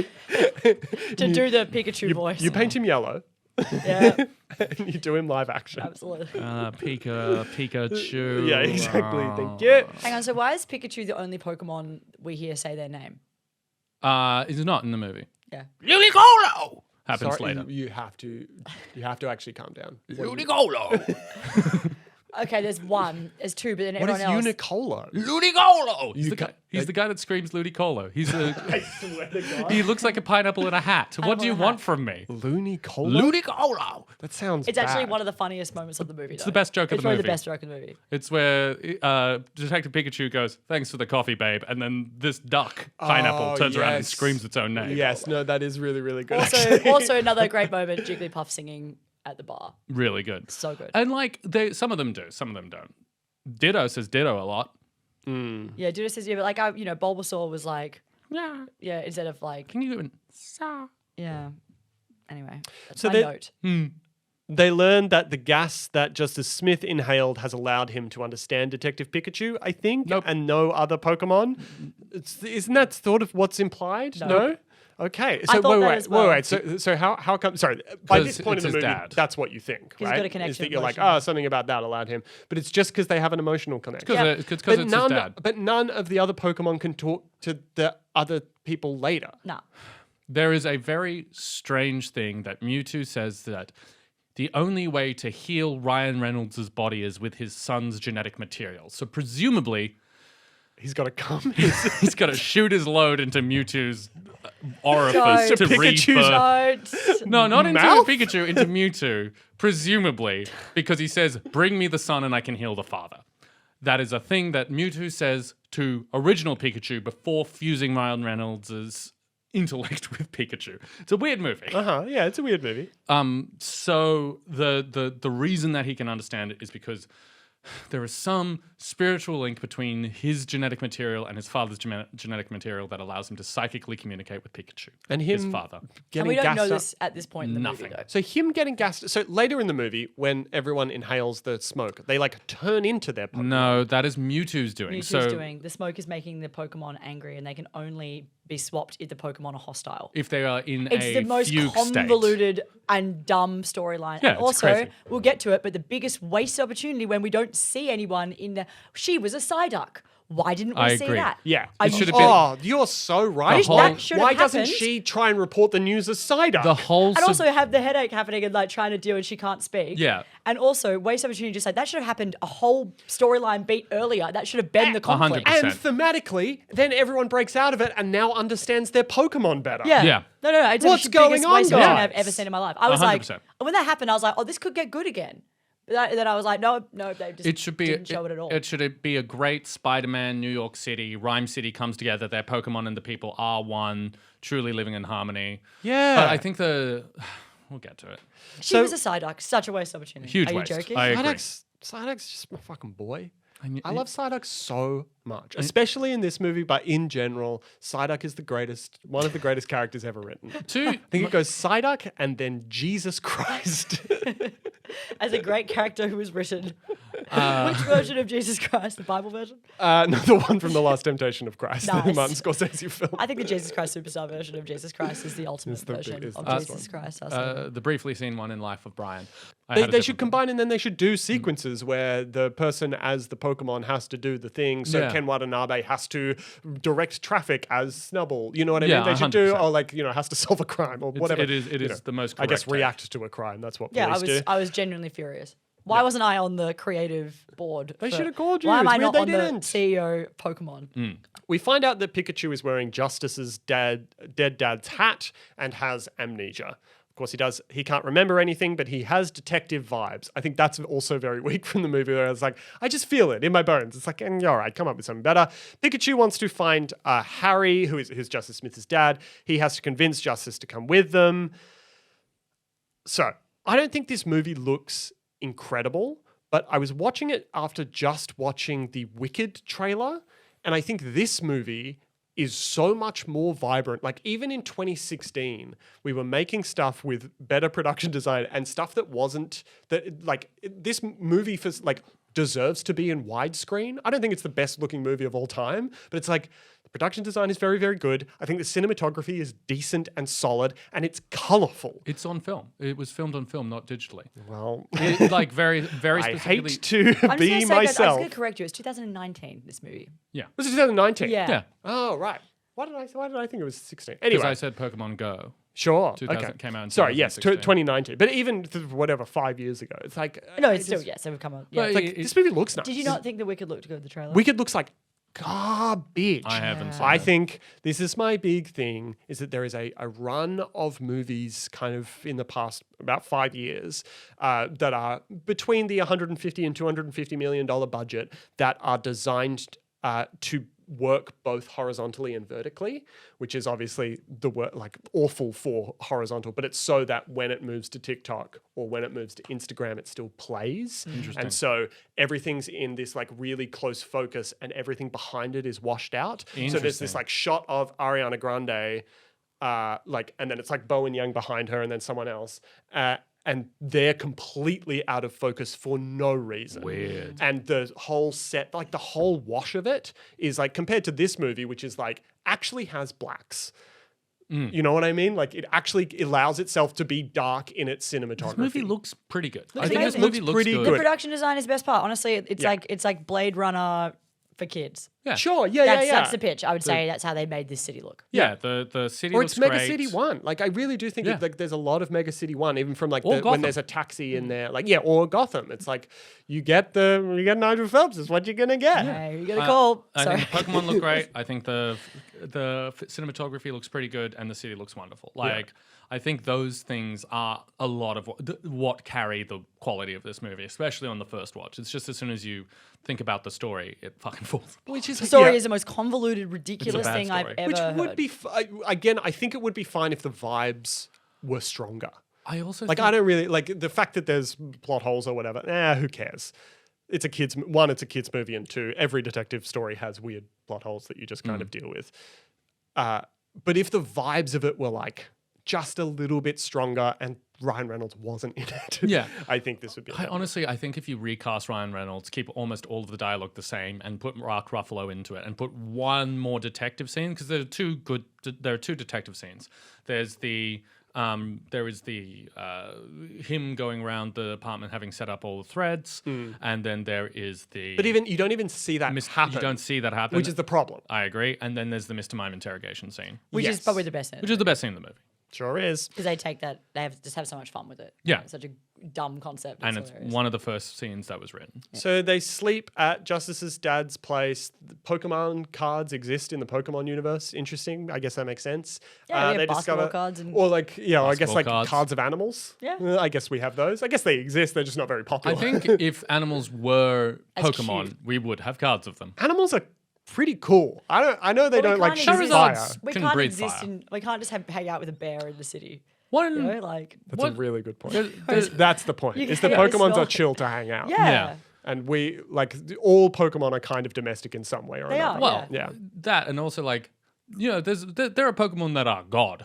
Like there is just. That's a good point. Yeah, If there was a dog that was God, I would have a card. Yeah, it's like it is a fundamentally different world to be like, man, we should have animal cards versus this one controls the entire ground. Yeah. All ground is controlled by this guy, and this guy controls all sea. Who's the beautiful silver Pokemon Gardevoir? in silver that flies around? One of the legendaries. Lugia, Lugia. Yeah. What's Lugia's deal? Guardian of the Sea. For some reason, not a water type. Lugia's my girl. Lugia is I love her. probably my favorite legendary. Yeah. Yeah, she's the best.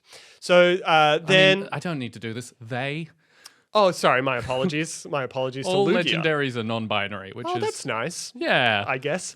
Same with like Mew and Mewtwo. They're Yep. kind of like, not necessarily. Mewtwo's sort of got a mask Mewtwo vibe. is mass coded, but Mew is Mewtwo weirdly is makes sure that you use he/him pronouns. Yeah. He's like, no, I don't fuck with that pronoun shit. but Mew is a non-binary Twitch Icon. streamer. Absolutely. That controls the universe. What is Mew's deal? Mew is the original Pokemon. Pokemon. Or like you know how and we what are are the meant to little have. symbols and stuff? What are they? What's They their are deal? unknown. Their Yeah, what deal are is they? unknown. Are they Mew's stuff? No, they are vaguely associated with Arceus and Entei. Truly, it's just one thing that the Pokemon universe has never really explained. They were only in two? They're living hieroglyphics. No, you Hieroglyphics? Were right. Hieroglyphics. They're living hieroglyphics. Yeah, right. So they are associated with ancient Pokemon because everything is written in unknown, and then they're just around. Okay. It's literally just what if letters were guys? I mean, sure. Yeah, it's good. They added the exclamation mark and the question mark in Generation 3 for some reason. That's fun. It's really funny that they were like, hold on, 2 more. Just upset they didn't have any like rare candy or anything like that in this movie. I would eat a rag handy. That would be good. yeah, of course. Like just those little If you could references. evolve, what would you evolve into? Do you think? Josh Brolin. Good answer. I don't know. Someone with some. I don't a stable think it job. has to be another human. Yeah, I think you'd turn into a truck. I think I might turn into like a bicycle. Oh, you're the baby evolution, then bicycle, then maybe truck. You ever seen like Are Real Monsters? Yeah. I don't know what that is. You I feel become like, the. I think I'd become a full umbrella though. You know, I feel like that's like. What is it? Like- Like an actual umbrella? There's an R-real monster that looks a little like What an is umbrella. an R real monster? That's not on Whoa. us to explain. Oh You my look it gosh! up. Are Real Monsters is like a children's television series On like, Nickelodeon. There's a little guy that holds his eyeballs in his hands. Oh, He's I've pink. seen that guy before. And then there's one that looks my a little like there's one that looks like an umbrella. And I like Her that name your is, solution is I'm just Oblina. going to be an umbrella. Show me a Blina. This is a Oblina, and Oh. I feel like Oblina like evolve. I could evolve to be a Oblina. But I like that your other thing was, have you seen that? Because I'm just going to be an umbrella. Yeah, then I go from like it goes like me, her, and then an umbrella, And then a full umbrella. like just an actual umbrella. Like a beach umbrella. That is my evolution. I agree. That's awesome. Oblina. So Justice Smith, for some reason, so I have to stop. A What Blina. type are you? Oh, good Oblina is question. a, No. What type are you? You. What type are you? I think you're a dark psychic. Or I think dark poison. Dark poison. Dark poison. A lowland muck. I'm a ray of fucking sunshine. You guys are not. Respecting my happiness. Charlotte, we've been friends for a long time. To be fair, you only have one weakness and it's ground. Exactly. Honestly, it's a big weakness to me. It comes up a lot. Yeah, I reckon. I think you are a Rock normal. Rock normal. rock for sure. Rock, Yep. Wow. maybe rock psychic. Rock psychic. No. I'm a lunatone. You can't just say words. I'm a moon or a sun. You're I a think I'd be water rock type. fighting. Sure, yeah. Yeah, you could be rock fighting. Yeah, you're But a rock fighting is water. weirdly too complimentary. I'm and rock Terrakion. normal is much funnier. I don't about think rock I'm normal. fairy? That's the thing. I don't think anyone described me as normal in their lives. Rock fairy? You could be dark fairy, actually. Hell yeah. Me being rock fairy? Yeah, that's That's cool. cute. That's a cool That is one. cute. I like rock I fairy. could see that. That Be makes me water fairy. Deancy. We're all fairies. I'm yeah. not a fairy. Jesus. Sorry, I'm not. All right. Okay, Lincoln moving is on. normal. Whilst Lincoln gets Lincoln cancelled in is, the background. Homophobic. Lincoln is water normal type. Lincoln is wet fucking normal blanket. racist type. A wet fucking. What's the most bigoted type? It sucks that there's just no way I can cut that out. It's too good. fairy. That is upsetting. What happens next? I think you would. I think you might be like. I think you are like a steel water type or a steel dark type. Yeah, Definitely water for sure. Steel water I like, or dark water. The movie Dark Water starring Mark Ruffalo. Steel water. Dark. Steel water. Steel water. Steel waters maybe. run deep, brother. Let's go. Justice Smith discovers that they need to go back and talk to Catherine Newton. Oh, you thought I was going to cut that whole section? No way. There's also a big parade coming up. It won't come back up, I bet. Also, Chris Gere, who is like the guy in the Netflix The Prince and Me series, which is a very big like Hallmark Christmas movie series, I believe. So Chris Gere is there and he's playing Bill Nye's son. And I think he does a really good Nepo baby asshole. Yeah. And then later does the reversal. I think he's really, really good. Justice Smith shows Catherine Newton the vial that released the smoke. She's got a bunch of them. She's collecting them somehow and then sends them to the docks.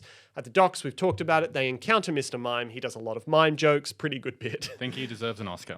They interrogate Mr. Mime. This is when I said that I think that Justice Smith is quite good. Mime I think he's good in this as well. directs them to an underground DJ party with a secret Pokemon fighting ring. Gengar is fighting Blastoise. There's a bunch of Pokemon stuff. Pokemon are also the speakers. I really like that. Yeah, Loudred doing beatbox. Really Don't good. say Loudred at me. Pretty good. And also, importantly, my favorite Pokemon, Diplo, is there, who is playing the DJ. He is definitely a Pokemon. Pikachu fights the secret fighting ringleader's Charizard for some Because he'd reason. beaten him Because it's before. sick. What are you talking about? Because they say he's like, you fucked up my Charizard. I want a rematch. Yeah, because this. But he can't remember because he just lost his memory. But obviously, I love that his dad, who's meant to be a hardline like cop, obviously frequents this. Yeah. he's like loves bad to. cop. Yeah, he's a bad I think cop. it's He's- pretty. He's like more like a PI, like a private detective. Yeah, he's a vibe. detective who's kind of fallen into Again, hard he ways. should be a PI. It's a great misstep of the movie. Is this a One, because it pro-cop avoids movie? all the. Yeah, of course it is. It's the most fucking propaganda movie. It's I not don't the think it most. is. Okay, sorry. Crazy. All right. We're not It getting is into not this again. The most. I think, honestly, if you take out the fact that he's a detective and just make him a PI, this movie's kind of anti-cop, except for Ken But it does. It does. Because it implies that all the cops are dirty. Like, the cops are mostly not good in this movie. The cops are not dirty. Yeah, Bill Nye says that he owns all the cops. There's a really good. It's still alive. Oh, thank God. There's a really, really good Togepi in this in the background. Someone's holding a Togepi. Oh, I didn't see the and I Togepi. was really happy about that. This club was real, I would be there every weekend. I mean, yeah, of course. Like that would be insane. the best thing So on earth. Gengar beat Blastoise. But Gengar also, beat what you're saying is, I'd Blastoise. like to go to a cockfighting ring. How does Ghost go against water? I think that Gengar can outspeed Blastoise pretty effectively and can learn Thunderbolt, so that does check out. The other interesting thing here is he clearly uses Double Team, which means that he's using some pretty cheesy strats for those in the know. Evasion moves are banned in competitive Pokemon, so this is clearly underground. And with Gengar, if you I give him feel enough so cards and you max unwell. out his evasion, like or his speed, he is like unbeatable. Yeah, are you he is talking crazy. How do you know that? Because I love Pokemon. Better Pokemon trainer than you. Because Gengar was my main Pokemon for years. Incredible Pokemon. Yeah. Also, of course, And Pikachu beat the Charizard originally. Charizard's a flying type, you idiot. Omar Chaparro, not sure if that's how you pronounce his name. that's Sorry, his name. Omar. He's a real dumb Poke trainer because he put his Charizard in. He's the one guy that over-leveled his one Pokemon and then put it up against the that's electric me. type. That's Fucking me. idiot. And he does it again, He does it again. but he gives him the But Pikachu illegal stuff. doesn't remember anything for some reason. This is my other problem. Why does Ryan Reynolds suddenly learn how to use his Pikachu powers at the end? Like, 'Cause what is he? he's grown. Yeah, but how? I think it's out of Emotional desperation, like moments. You're of, not desperate when a Charizard's coming barreling towards you. I would be. He was fine, wasn't he? So he says Volt Tackle's his best move. Volt Tackle is a move with recoil. So to use that move, he had to accept the chance that he might be hurt. And actually, I'm working it as we speak, unfortunately.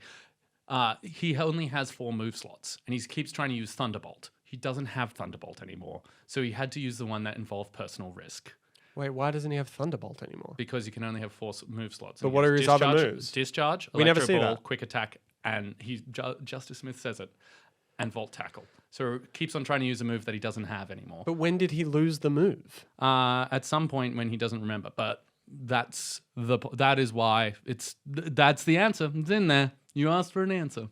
So they find out that from while they're interrogating this guy for some reason, that the R comes from quote unquote the doctors. That comes back kind of. They get caught by the police and have to go talk to Watanabe again. They're immediately released from police, even though that they were involved in a cockfighting ring. He shows them the footage of his dad dying, and it seems like no one could ever survive that crash. There's no way. It seems like all is lost, maybe.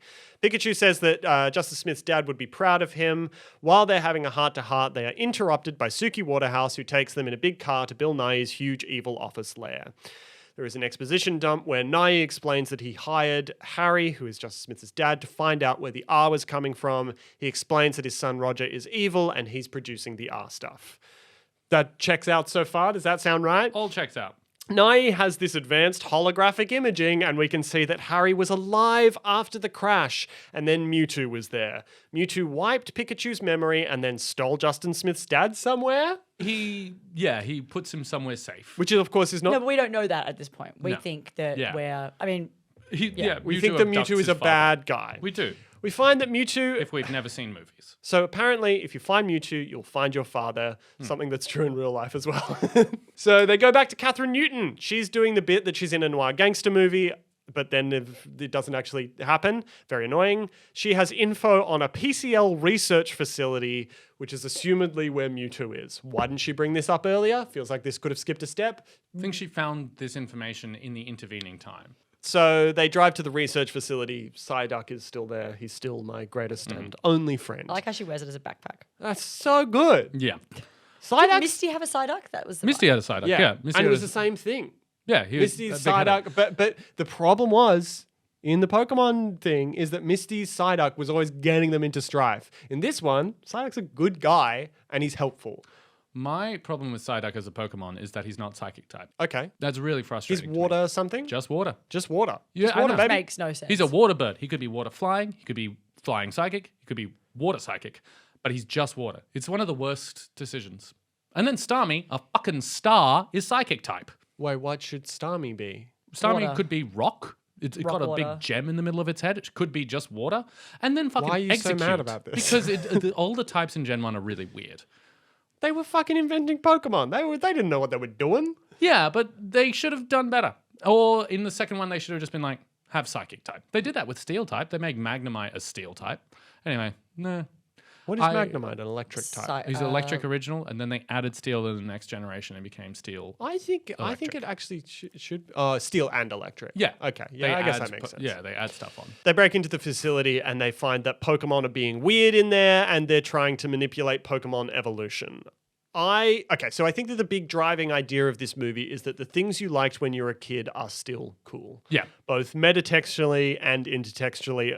And there are two things about this. One is, I think it's actually kind of a good idea that they don't land in the movie. That at the end, Justice Smith, Ryan Reynolds is like, so what do you want to be when you grow up? And Justice Smith is like, maybe a cop? Yeah. It's like, that's not the point of the No. movie. The point of the movie is you go back to being a Pokemon trainer, Yeah, you I agree. psycho. Yeah, because you're great at 100%. it. And then secondly, it's like, well, of course the Pokemon company is trying to tell us that the things that we liked when we were a kid are still cool and worth following. They're completely but correct. I think that's like it's not a bad thing for the movie to be about. I think it's I quite- wish it was about it better. There is a thing that the writer said about that. He has a connection to his Pokemon has a connection to his dad.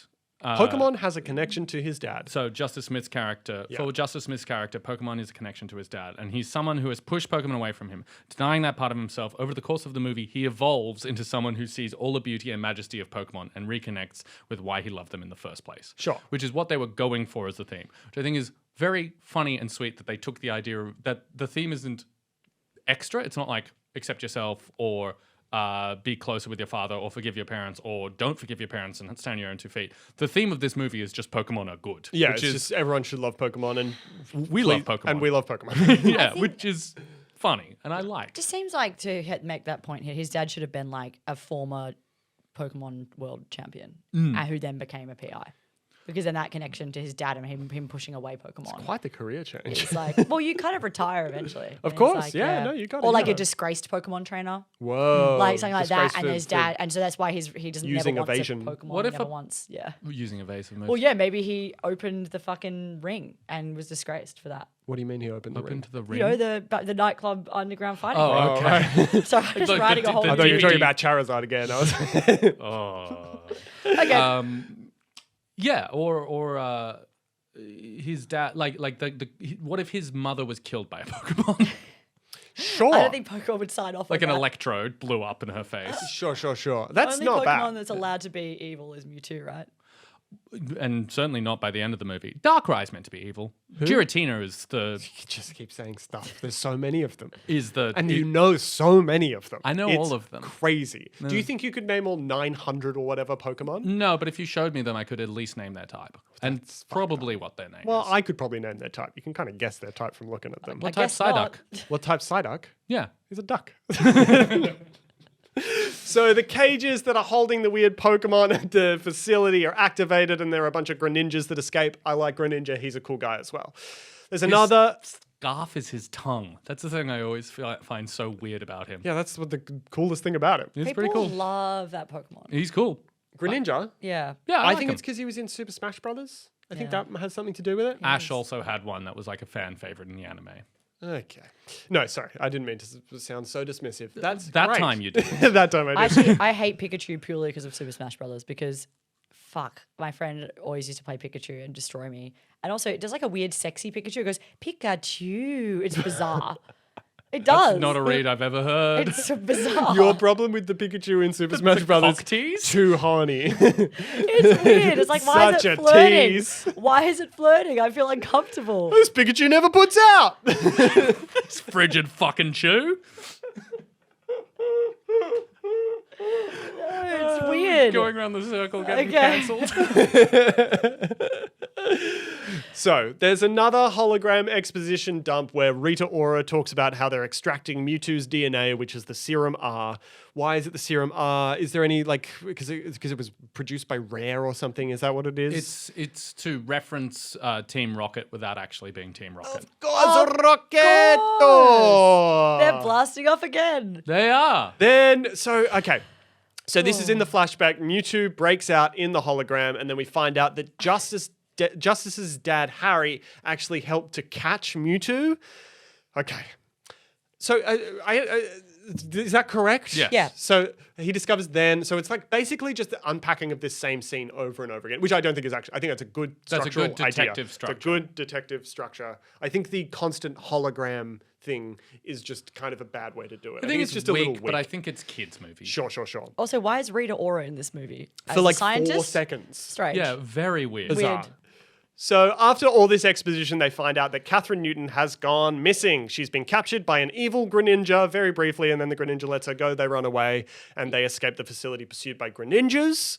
Psyduck freaks out and does a mind blast, which gets rid of the Greninjas, but wakes up mountain-sized Pokemon guys. Torterras. Sure, if you say so. They run away from this predicament as well. They're always running away. No one ever stops for a second. I hated that scene. You don't like the Torterras? I mean, it's kind of cool. It's just very, it just went on for too long. You were about to say it's very Interstellar? I said very At me? Inception. Okay. Also a What? good movie. Yeah, but like it is. Like I kind of like, it was interesting, but also many times I'm like, they're not, like they really should have died in that sequence. They fell off cliffs several times. Your problem is it wasn't realistic enough. Yeah. You think maybe the Psyduck, the weird water duck thing, should have died. I do like that the main thing that goes Well, Pikachu nearly does die, but only when a tiny rock hits him on the head. It's a huge problem. about the size of a baseball and hits him in They the stomach. fall like 700 feet and they're fine, and then a rock hits Pikachu and he's dead. I find it's that like- really funny. It would be funny if it was a joke. Do you think it's because he's weak to ground type? I mean, it's a rock. Sure. Also, maybe he's just like depleting in health. And then it's like the last final thing. Like his health bar was going. Yeah, But yeah, if there was some sort of visual description of that beforehand, Yeah. like you see him getting more and more worn out, Yeah, no, and it then was it's the final terrible. It's thing. bizarre. It's really Yeah. funny that it's such a small bad. rock. Look, it I could have think- just been a bigger rock. I think using those Pokemon made sense to again have Pokemon not I- attacking. It was sort of they were just walking and doing their thing. Yeah, and, I like I like love those those big guys. boys. They're cool. Yeah. They're really big. One I of my remember seeing it the favorite first Pokemon. time and being like, "Whoa, this is so crazy! What if a Pokemon was huge?" That's cool. Now I was like, "Yep." Yeah. I don't know magic why I didn't like it. I think I didn't like it because of the Pikachu rock thing that happened. It's maybe very after. weird how small the rock is. Pikachu gets hit by a rock. It's a bizarre choice. It's really like, And my problem is unnecessary. Pikachu gets hit by a rock, and then immediately the Torterras settle down. They wake up, they stand up, they walk around for a little bit, and then for some reason, nothing happens. The characters don't do anything active. The Torterras just go, this problem is now over, and settle down Were again. they out of the like cage bit though? Did they jump out of like their area? well, No, because they're still on the Torterra. Yeah. I think the thing is the psychic, the Psyduck mind blast woke them up, and then they were like sleep time again. You're right. There's no reason for them to chill out. It's very bad. And it went on for ages. It was like the longest sequence ever. It is a long It's a sequence. long sequence. I think it's a good sequence. It just needs to make more. It Sense. needs to be more cool. Yeah, there needs to be something. I don't know what you do to chill. I think that is a writing thing of like, all right, we put the biggest thing we've ever, biggest Pokemon we've ever seen on screen. How do they deal with it? And they're like, What they need to, what you do is you set something up when they see the Torterras in the beginning, and you go, "Oh, the way to calm down a Torterra is to rub its nose or whatever." Yeah, Something like that that. would be And then they go, "We have to rub its nose," and you have to climb all the way Yeah, yeah, there, and that then you would be rub its better. nose, and it settles down. yeah. I like Come on, this is easy stuff. The setup was good though when they were kind of like when she's like they look normal size to me, and then you realize that it's actually out. Like that was good. Good I like, stuff. I like most of that, but agree that the ending sucks ass, and it's weird that it's a baseball-sized rock that hits Pikachu in the belly. Yep. I mean, So- if that happened to me, I'd be out for a day. I know. But just like we went through so much worse, like the psychic fucking bomb, like all this stuff, Yeah. and then that's what got He's it. fine. It's crazy. So now Pikachu is dying for some reason, except of course, not really. Bulbasaurs come to help out and save Pikachu. They are good fellas. I cried. Bulbasaur is a very good actor. I cried when I saw all the Bulbasaurs. They were just really nice. 100%. Like I got Really emotional. nice. I really like I Bulbasaur. think this scene is good. I love this scene. They go to a mystical stream and commune with some mushroom Pokemon. They are called Morlu. He didn't sound Looking it up confident. earlier. I didn't know what they're- they were. Are they healing Pokemon or not? They are a poison grass type. Seems uh, counterintuitive. That do have some healing moves. They're Okay. like competitively speaking, they're a less good version of a Mungus. I think I want that as my ringtone. Competitively speaking, they're a less good version of a Mungus. A Mungus is a good Pokemon. okay. So So Bulbasaur, Bulbasaur's- they come to help, and then Mewtwo shows up, and everyone's like, "Oh no!" Mewtwo tries to go to help Pikachu for some reason, and then gets captured by the evil Roger son, we think. Then basically we cut immediately back, and we're at the parade. They're just like, "Yeah, now third act, let's go." Catherine Newton does reporting, I guess, and tells all. Pikachu goes to the scene of the crash somehow. So it's the original crash. So Pikachu, for some reason, is like disenchanted now. well, thinks that they betrayed his dad. Thinks that they're against him. So he's confused. He's literally just like, I can't be trusted. I obviously betrayed you. I betrayed your father. So Grass I'm fairy. going back, and I'm like, you can't trust me. Like I'm obviously a bad person and having all this guilt. Yeah. That's what they think. So that's why Pikachu is dis. No, that's awesome. Good for Pikachu. That is what happened. no, Like, that is what yeah. happens. Yeah, I I'm was just, like- I'm not angry at you. I'm angry at I the was like, situation. why are you mad? I'm just disappointed in Just the movie. reporting. I do need to news. apologize. He is a grass fairy type. Grass fairy not type. Grass poison, which does make sense that it's a healing type. Pikachu goes to the scene of the crash, discovers that Mewtwo wasn't the one who killed his dad, it was someone else. And at the same time, concurrent action, we discover that Bill Nye is evil. Who could have ever guessed? He's trying to turn into Mewtwo or something. He's successful. He turns into Mewtwo, and of course, he was the one who killed Justice Smith's dad in the beginning. All the good guys in this are American, and all the bad guys are English, just like real life. Bill Nye's plan is to turn all people into Pokemon. The parade balloons are the ones with all the gas in them. If you were turned into a Pokemon, which one would you guys be turned into? Unwillingly? Yeah, unwillingly. Mark. That's my companion. Here we are. But your companion was hanging out with Seamus. Hang on, what about like not Magikarp because there's room for growth as we saw earlier. What's another fish Pokemon that just honestly I would not want to be like a Starmie. What about a Kingfisher? What are they called? Kingdra? Kingdra. Oh, Goldeen? Sea King. Sea King. Goldeen turns into- Goldeen. That was good. Goldeen. Goldeen has the most human voice, which is upsetting. Goldeen? Goldeen has the Again, same a has the same sexy- problem as Pikachu in Smash Brothers. Doesn't put out. That's all I'm saying. What is Goldeen? Gold Goldeen. Queen. Oh, Sea King. Is there a Sea Queen? No, there's Sea Dra. Sexism. And then there's Kingdra. There's no Sea Queen. Sexism Although in the you could industry. possibly describe Milotic as the Sea Queen if What you about wanted to. Nido Queen? Nido Queen's good. I'd be I such a would good- love to be a Nido King. Was the first Pokemon ever Nidoran? What? Ooh, no, but kind of. I think Sorry? it was. The first do you mean? Pokemon ever What do you The mean? first in Pokemon designed? designed or is created. Nidoran? Well, One of them. He's a cool interesting guy. that you say that. Yeah. It is either Nidoran or Rhydon. Rhydon. It's Rhydon. Sorry, it's Rhydon. Yes. Nidoran and Nidorino were very early designs, but Rhydon is probably the first one ever drawn. Rhydon. Lawnmower. In a later game, you can ride on them. Hell yeah. So Watanabe gets attacked by his Snubble and then turns into him. Pikachu blows up all of the balloons. It is the exact same plot as the end of Batman 89. it is. very else. I couldn't I stop also- laughing. I was like, wow, here we go. Balloons then full of You gas. need a guy to design a spooky city and a big float. And then Pikachu tries to fight Mewtwo, I guess. It turns out Roger, the evil son, is of course actually a Ditto, and the real son has been locked away forever and is in just a cupboard somewhere. Why would Bill Nye have to do that? Doesn't matter. Ditto is well designed.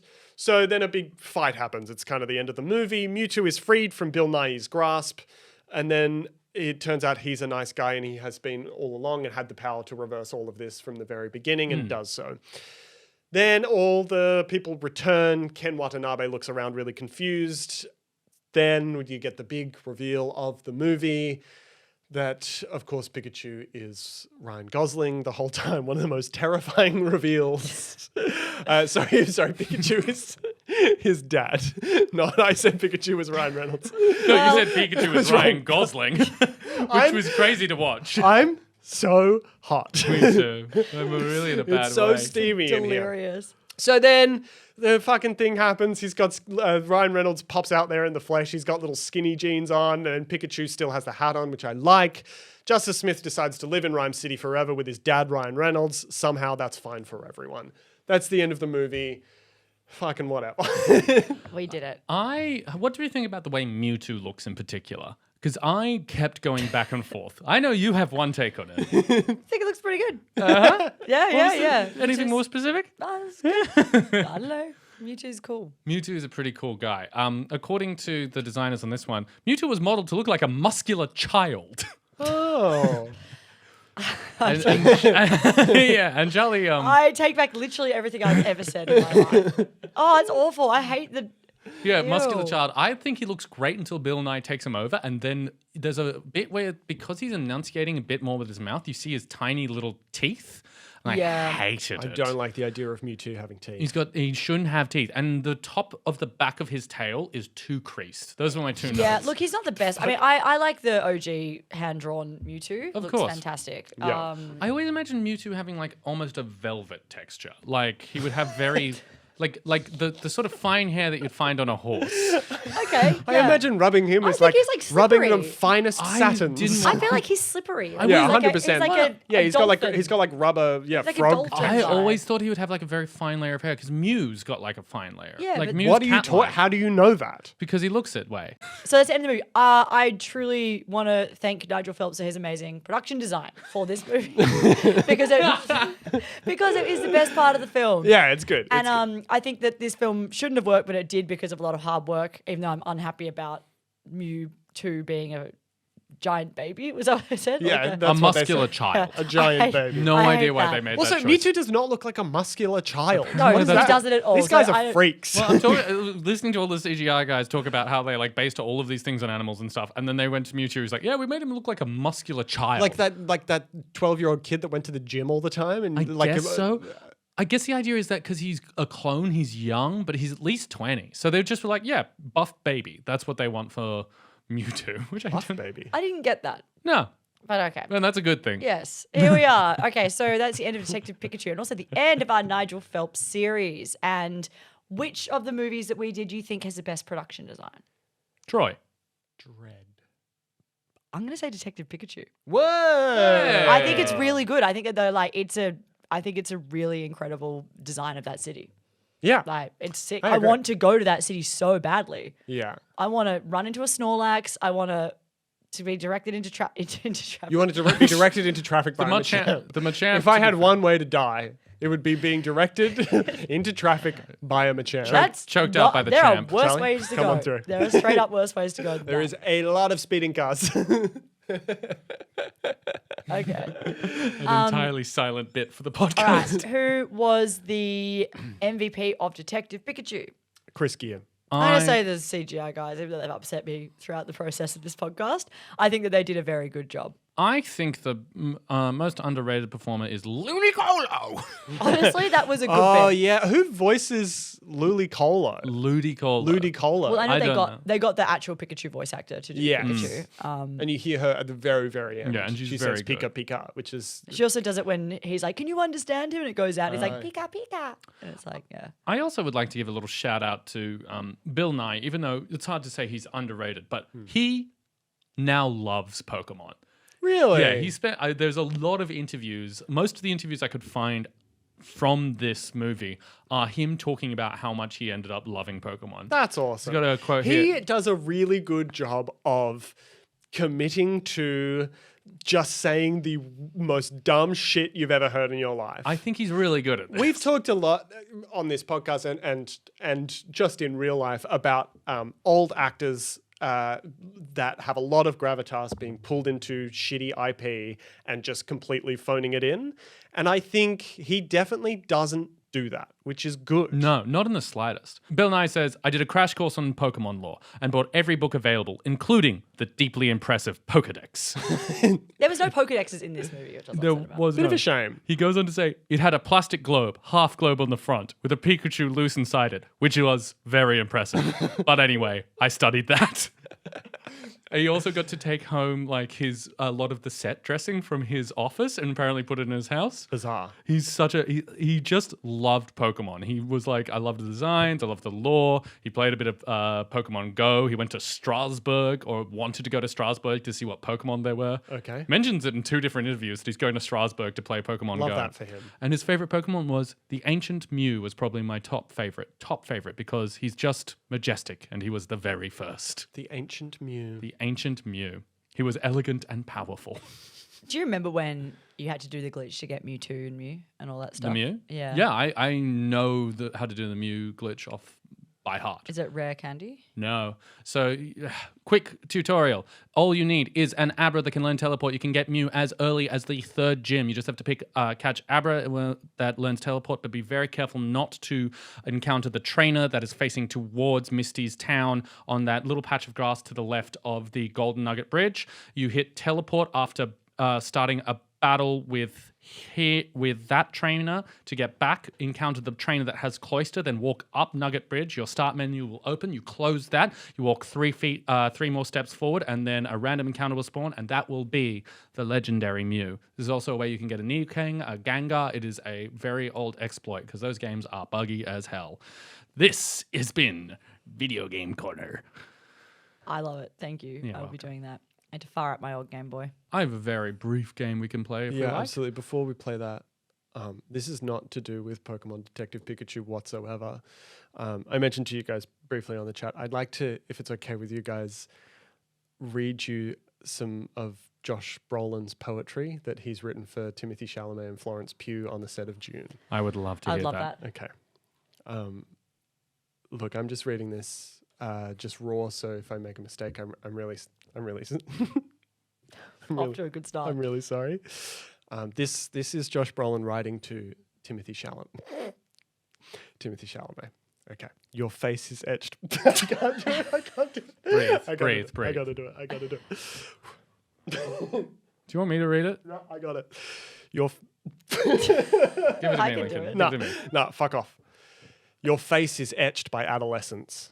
Your cheekbones jump toward what are youth-laden eyes that slide down a prominent nose and onto lips of a certain poetry. And the way you hold my gaze makes me fear my own age. Because something in me tells me you are going to offer me something, and for now, I'm not sure it's going to be something I want anymore. I What? feel like I'm going to wake up in the middle of the night and have Mewtwo say that exact sentence at the end of my bed. Okay, would you like what he wrote for Florence Pugh? I'm scared, but go for it. This one is, you'll be surprised to hear, considerably less horny. Hey, F-Dog, what's cracking? Where she looks matters. Even with a sparkling veil over her face, her eyes shine a mischief that's hidden by her soft orange laugh. Always a laugh at the ready. A sun rises by a man lifting it over his head behind her, and her shimmer on this stage becomes its own performance, though she is unaware. When Marilyn Monroe comes onto the silver screen for the first time, you know immediately that she will rise like this sun on this stage until someone or something calls for it to stop. Like Marilyn, and even surrounded by the star-studded cast of Dune, you can feel her cells preparing for a thinner air, a higher ground. Her talent becomes her. She lies down between shots, splayed in her princess regalia. Ugh. We are all tired, but she lies there without worry, and her composure is one of easy royalty.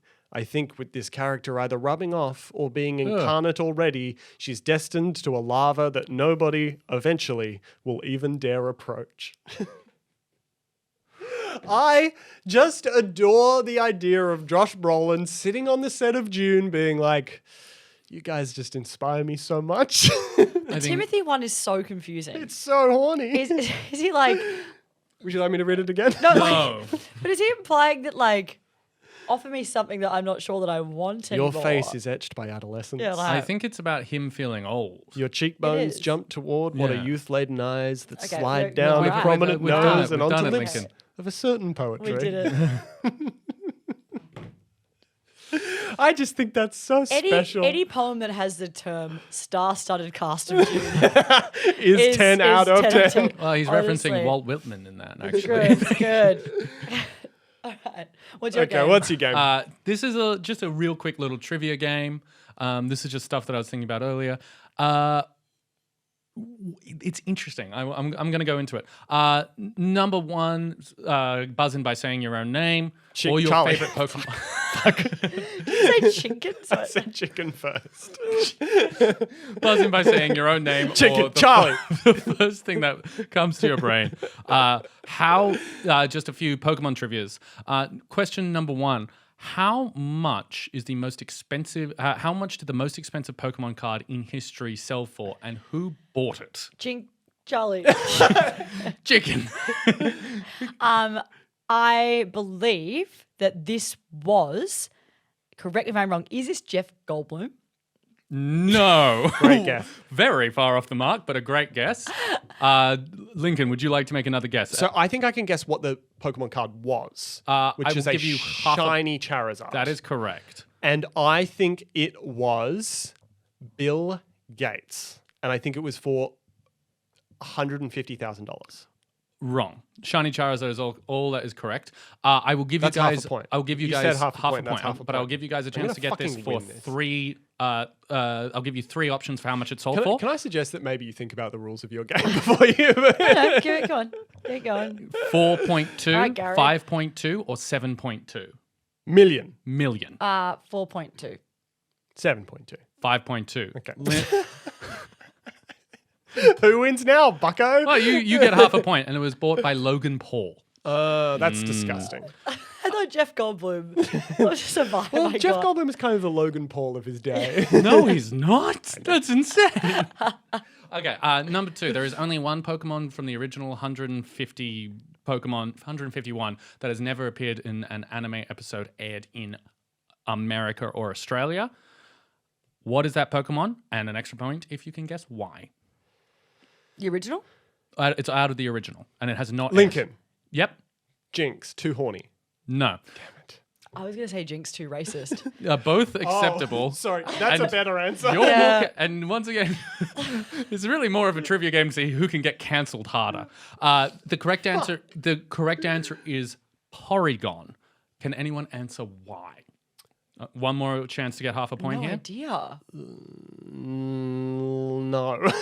Porygon has never aired in an American episode aired in America or since in Japan in an episode of Pokemon because the original time we saw Porygon was the famous episode that caused seizures. Yes, of course. I thought that was a Pikachu episode as well. No, Pikachu uses the move that causes the seizures, the flashing. Yeah. But the episode was the episode that introduced Porygon, and Right. since then Porygon has not appeared in an episode of the That anime. seems like they're putting the blame on Porygon. When Porygon it's got Porygon did cancelled. nothing. That Porygon did nothing. It was just there. Sorry.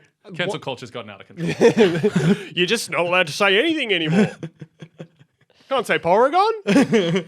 I think Porygon should have been in this movie. Porygon's a cool guy. But Porygon should have been in this movie.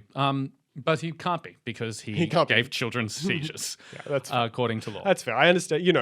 I do believe in absolution. I think people that can get better, but if you do, sometimes you can't have a show business career if you've done something really bad in the past. You know what I mean? No. It's not like he needs to be in jail. Mark or whatever, Wahlberg was almost in this movie. That's a great point. What if Mark Wahlberg played Porygon? Also cancelled? I say we just double down here. Let's only cast cancelled men as cancelled Pokemon. From now on, Kevin Spacey can come back, but only to play Jinx. Okay. Oh no. All right. Question number 3 is great because you actually answered it already. But there are 2 other options. the worst game in the Who world. is you're winning. That's why you By half a point that wasn't one of the questions. I said I had 2 parts to every question. Can you chill? So, who was the first Pokemon? There are actually 4 acceptable answers to this. One of them has already been named. So, Charlie, you're walking out with a auto point. Yeah. What the fuck? Yeah, right on. It's like Nidoran and Nidoran. Nidoran, not technically one of the first. There are 2 other options here. Lincoln, you can answer this. This has been mentioned today. You just need to pay attention and stop complaining. Pikachu. No. Bulbasaur? Correct. Number 1 in the Pokedex. There's one more answer. There's 2 more answers that could still be named. Number 1 in the Pokedex. So number 2 in the Pokedex. Was Eevee one? No. Number 2 in the Pokedex is Gengar. No. Why would he be 2? He's I got 3 don't know. Pokemon I before him don't evolutionarily. I don't fucking Is it give like a shit. Ghastly? Or like, no, is it like Caterpie? No. Oddish. It'd be a bug Pokemon, right? Because he loves No. bugs. A guy loves bugs. Metadon. The Melon. other 2, I'm going to call it there. The other 2 answers you're are not. Mew, because as we said, he was the original genetic sucks. source, which we said earlier. You could have remembered. if Yeah, you paid but it attention. wasn't the original design. But that's not the. And then you were saying the Arceus, original who is design. God. I said which is the first Pokemon. That's how I said and this. yeah, you That's said why it there's could have been 4 a- different yeah, answers. 4 different answers. You're Okay. just mad because you're not winning. Yeah. So that's So three. right Because on. Charlie 2 got a points fucking to Charlie. auto point. Because she and said it then earlier. said something that she'd already said. Yeah. So she ends up with 2 points. Yeah, 2 so points, for half a not point. saying anything new. Yeah, there we go. Looks like sometimes being nice is more important than being right. It's a game of listening. Fucking hate these games so much. Number 3. I love games. Wait, there's a third question? Yeah, You there were already more. asked 2 There were questions. 5. But there are 5 questions? There were 5. Number. Well, what happened to the rest? I lost count. Number. Number next. What Pokemon is described in its Pokedex entry as the legendary Pokemon? As the legendary The Pokemon. legendary Pokemon. Oh, what's the Thunder one? The fucking Thunderbird one. Zapdos? Yeah. One, cheating. Cheating. No. Very clearly cheating. No. It's still Incorrect. cheating. Even if it's incorrect, it's still cheating. No, it's You not. can't just give her... If Charlie doesn't know the name to the Pokemon that she's thinking of, you What can't is it just then, give Anakin? What's the answer? No, what's the... I think it's... Draconus. Fuck. Dragoon. It's that one. It's that one. Dragonite? Thank you. No. I think it's Mew. No. Mewtwo. No. Let's What's the keep god going one? until What's we... the god one? I said it like 30 seconds ago. Yeah, the god one. Arctos. Arceus. No. The closing out. Arcturix. You do one more chance? No, I want 100 Canine. chances until I fucking get it. You need 900. I think at this point you'll Axios? need 936. No, it's Axios. Zapdos, the blue one, Arceus. and then the red one. The red one is Arcturix. He's fucking something. He's Flame Meon. Fuck, what is his name? Flareon is Flareon. That's an Eevee. No. evolution. What's the fucking bird that flies around and he's all red? Do you want a clue? It's, According to your rules, he can't tell you what that yeah, is. well, I don't think he should be able to. But since we're throwing out clues. Yeah. Would you like a clue? Yes. Okay, so when you heat something up and it turns into liquid, what is that called? Melt. Mm-hmm. Meltion. No. Meltios. You could also call it metal that is liquid. Is Metallica. metal that has been heated to a liquid. You describe that as? As Molten. Yeah. Moltres. It's not Moltres. The correct answer is, of course, Arcanine, which is for some reason credited as the legendary Pokemon despite not being a I legendary. was joking, and I said Arcanine You as said a joke. Arceus like 6 times. As a joke, I said Arcanine before. I did not. That's okay. No, that's all right. I didn't guess heard that. Arceus and Arcadon. Actually, Arcanine. It's Arcanine for some That's reason. so fucking Even in dumb. the original cartoon, you can see it's Moltres, Articuno, Zapdos, and then Arcanine in the corner because they just didn't know they just thought that dog was cool. And I agree. And as always, it seems that means that Charlie Davenport is the winner. By An default. Extremely exciting copy of this Robot Daichen 2, which is, of course, signed by the man himself. That's Transformers. Transformers: Revenge of the Fallen. Which Signed by.